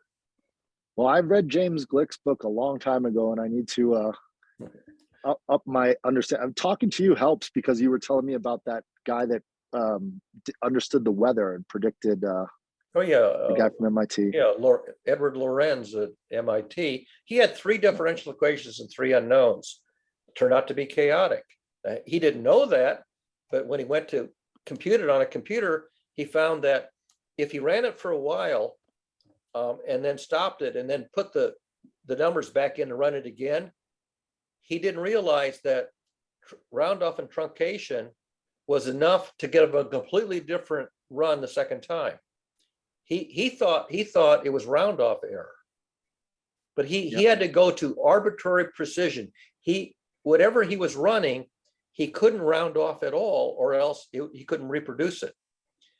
And he basically rediscovered chaos theory, the tiniest perturbation, no matter how small, in the umpteenth decimal place, and you get a completely different run the second time. Well, the way I understand the world is we've reached a point where the systems are no longer working for the people. Yeah. They're chaotic, If they're the system- unpredictable. They're ridiculous. They're crazy. Yeah. So if that system doesn't have a radical change, meaning every definition of everything we know, whether it comes to economics, whether it comes to economies of scale, when it comes to global politics, like all of the systems as we know it, if they stay on the course they're on now, it leads to collapse. Yeah, it leads to chaos and collapse. And so I mean, and chaos theory, remember now, chaos theory doesn't really come to public attention until around 1980. Lorenz and a few people had it for 20 years, and then finally James Gleick says, the public's never heard of this, I'm going to write a book. In the 1920s, even though the math was already there in the literature, Einstein and Bohr didn't know about it. And if Einstein had known about chaos theory in 1920s, he would never have said God doesn't play dice. Yep. That comment would only be made by somebody who doesn't know about chaos theory. I agree. And I'm watching this new field of mathematics with transformers in the machine learning world. And what they're learning from reading these new papers coming out is that when you take out a certain amount of noise in the system and you think you're making clean mathematics, clean algorithms, you're doing a disservice Right. to the machine learning. Right. You have to need put in a more. little bit of, you have to put in a little bit of noise to get a stable result. The Well, little that's what bit they're of learning. You have noise, to put a lot of noise in there. well, so you have to put enough in so that you don't get chaotic results. You want to get close to the statistical mean behavior, and by putting in a little noise, you make sure that you don't end up in one of these chaotic regimes where you get some random thing that's a million miles away. You want to get, But that's what they're wanna- doing right now. That's what they're doing. They're doing things that are a million miles. They don't even know how the hell it's doing it. yeah, well, almost surely it's mathematical chaos. And that's what nonlinear functions give you, is they give you mathematical chaos. That's why people like Lorenz and Mitchell Feigenbaum and Mandelbrot, these guys all worked out this observation, how the tiniest perturbation, no matter how small, would give you completely different outcomes. After a certain amount of time, they would diverge and then just go chaotic. That was a huge discovery in the second half of the 20th century. That was huge. Well, here's where I'm excited, Barry. The Internet of Things was the big popular, what's going on in 2012. Everyone was talking about IoT, the Internet of Things, microchips and everything. Yeah. Just actually it's coming out this month, is a consortium of 127 companies that have decided on a standard of communication for the Internet of Things called Matter. Have you heard about this? No. It's a way of crossing the borders of multiple companies producing Internet of Things, and I'll just say 4 companies using their Alexa, Siri, Google, and whatever Microsoft says. Yeah. They made a standard so that the Internet of Things, the light bulbs, can communicate over the same channels, and they all can talk to each other. Yeah, standard. Across. Yeah, basically a standard interface. So So- if you use that to collect data on a large, big scale, of the possibilities of data are almost to the nth. Big If you- data. If you do that for the next 25 years and we collect all of that data, then we use these transformers that are chaotic, give it another 50 to 60 years, and they'll be able to actually calculate the noise out of the system in 60 years if we're still around. Yeah. And of course, I won't be around to know if any of that works or not, but at least what I do know is that the mathematics that needs to be used, most of the mathematics has been around for a century. Yeah, but it's just not widely appreciated. And people who don't appreciate the mathematics will use simple-minded thinking that's mathematically unsound.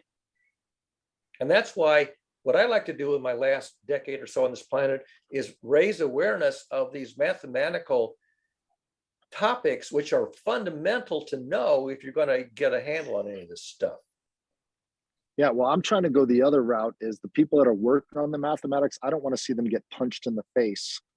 And I want to protect the integrity of the mathematics as it's learning so that we don't just pull it down. Like imagine a Putin who's crazy and has cancer and decides to just nuke the whole world. You know, that's what I mean by punch in the Look at face. the grief that Anthony Fauci took. Anthony Fauci is a very, very rigorous systems thinker. Look at the abuse that he took from the public when he's trying to give us the best insight that science can give you, and they piss all over him. Sure. I mean, I'll take it there, but then at the same time, who was Anthony Fauci working for ultimately? Was it the people of the United States or the people of the world, or was it large corporations? Oh no, he was the head of the not the Centers for Disease Control, the other one, immunology. I can't remember the name of his group, but he was the head of part of the national. I can't remember. I don't remember the exact titles, but a lot of people resigned, though. A lot of people did not agree with what he was doing, and if you look at the money flow, the money wasn't coming from the drug companies. The money was coming from the government. He was a government employee.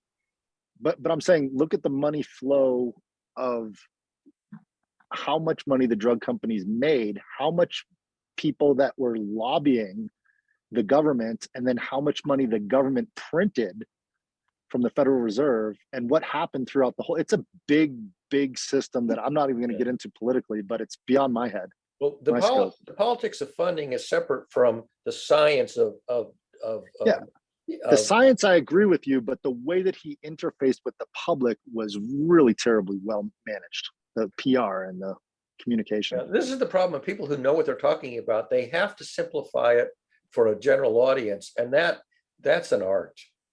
And well, he was not good at that art. Well, I thought he was damn good. I thought he was damn good because I could look at both sides of it, and I heard him. He was just on an interview the other day on BBC, and the BBC guy is throwing all these accusations at him for messing up, and Fauci explained, this is the best information we had at that time because we didn't have the data. He says, when you get the data, and it takes time to get the data, then you can revise and refine your knowledge, and you can change your recommendations. But the first recommendations are conservative because that was based on the data. He was doing. I get that. But the thing is, they said, well, first you said don't wear masks, then you said wear masks. Well, yeah, there were several reasons. Number one, they didn't know whether the masks would do the job that they were supposed to do because they didn't know all the transmission vectors. They didn't know, for example, whether skin contact was a factor. They also knew that the people who needed the mask mostly were the healthcare workers. Well, they also don't know where the virus came from. Well, yes, they were still trying to figure out for sure because there were multiple theories of where it came from. So they were juggling all these possible theories, and all of the lack of enough data, and making the best recommendations at that time. And those were changing over time because they were learning over time. But the public doesn't appreciate this. As science learns, it tells you it changes its mind because it's learning. And no, I appreciate that. But the question that I found disturbing at the beginning of the pandemic was the inability for China to let reporters into the Wuhan area. That's not Fauci. That bothered me. That's not Fauci's fault. I'm not blaming Fauci for that. Fauci has his own bosses. I'm saying, but there are a lot of things that were brought up, and I'll keep studying as they come up, but there's a lot of things that Fauci was doing and not telling the public. And that's why everyone's questioning him. Yeah, because if I tell you the math, I've lost the audience. Yep. I have to translate to a narrative that's succinct, that's understandable by the public, and is an oversimplification of the whole story because the whole story is complicated. Very complicated, extremely complicated. Some of the heads of his departments that he was involved in had political problems and had to leave. And there's Well, complicated politics between. What do you do when the president says? The problem, What do you do when the president says inject well, what do you do when the Clorox? president changes every 4 years? Yeah, well, he was in there over, I think, four The different. president is different in many administrations. Yeah. But they Even didn't during AIDS in the they didn't 80s. interfere with the technical work the way Trump did. So Put it this way, anyway, I don't think politics and science go together. Oh, I no, think, they're and I think polar you would agree opposites. that they're polar opposites. they don't belong together. You can't be a scientist and a politician. You're playing both sides of the street, and science has to suffer. That's through what I the thought politics. Fauci was doing. You have to suffer through the politics. And he was a trooper. He suffered through the politics. He did the best he could given the politics, which he has no control over. And politics, by the way, is a disease. I think he did the best he could. Politics is a disease. But the people who study diseases, even though they know politics is a disease, what are you going to do? Diagnose the politicians as diseased? I mean, it's impossible. Yeah, How do I you would like correct that. the disease of politics? You let the people actually. Democracy is yet to be had in this country. We're a republic, and we have yet to be a democracy. Well, we're an oligarchy. So, anyway, it's 10 minutes to 3, and I don't want to run this past the time where Yeah, let me let you go. Sam will have to edit it and chop it so he can upload it. Yep, let's do that. And then thank you for the fixed point, and let's learn together, because I think there's a lot of understanding, and we're about, I would say, 30 years from a real breakthrough. Yeah, it'd be nice to live long enough to see it. I don't think I'm going to live long enough to see the breakthrough that I can dream of. Well, you've seen quite a bit of breakthroughs in your time. You saw protein folding breakthroughs this last couple of years. Oh yeah, I've lived through some amazing. Detecting gravity waves, all kinds of things we've detected dark matter and dark energy, which nobody had a clue about. We just launched the JWST. Yeah, exactly. I actually got That's up in the morning. huge. That took 20 years. Why aren't those people running the planet? The people who designed that thing. Okay, do you watch the YouTube channel Smarter Every Day? I've watched some of the episodes, but I don't watch it every day. No. Take a look at the last few videos, but his dad was working for 30 years on JWST. Yeah, I'll have to. And he's from Huntsville, Alabama. I'll have to go look for that. Yeah, he's one of the good ones who's actually trying to explain it and view it through a phantom slow motion camera and explain physics to every he got, the president of the United States brought him, he did an interview with Obama. I mean, he's a special dude. Yeah, I'll have to go watch that. I have some channels that I do Check it watch out. regularly, but that's not one of them. The thing is, YouTube tries to figure out what I like to watch, and it presents them when they come up. And for some reason, that one doesn't come up automatically to be as a presented video for me. If you want to change your algorithm in YouTube for your own personal edification, click the like button constantly on the YouTube channels and the videos that you like, and it will help their algorithm predict for you. Yeah, that's a good point. I don't do that enough. And then the other thing is, the more you watch it, the more it understands what you want. Oh yeah, that So part. the more you use it, the better it gets. Yeah. And Okie then dokie. if you don't want to watch the commercials, let me know. I'll do a GoFundMe and we'll pay to get your ads taken away on YouTube. Oh, I can afford to do that. I'm just too cheap to spend the money. It was the best money I've ever spent. It changed my life. Yeah, I probably should do that. Have a great day. All Barry. right, take Thank you, care. WJ. Sam, if you're listening, you need to end this thing before the top of the hour, otherwise you're going to have to chop it. All right. Cheers. All right. Cheers, Jerry. Cheers. Bye-bye. Cheers, Dick VJ. Bye. Bye-bye.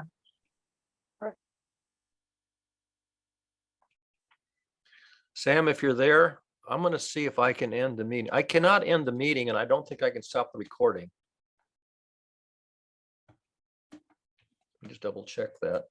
No, I can't. So if you don't get back, you're going to have to chop it at the 3-hour mark.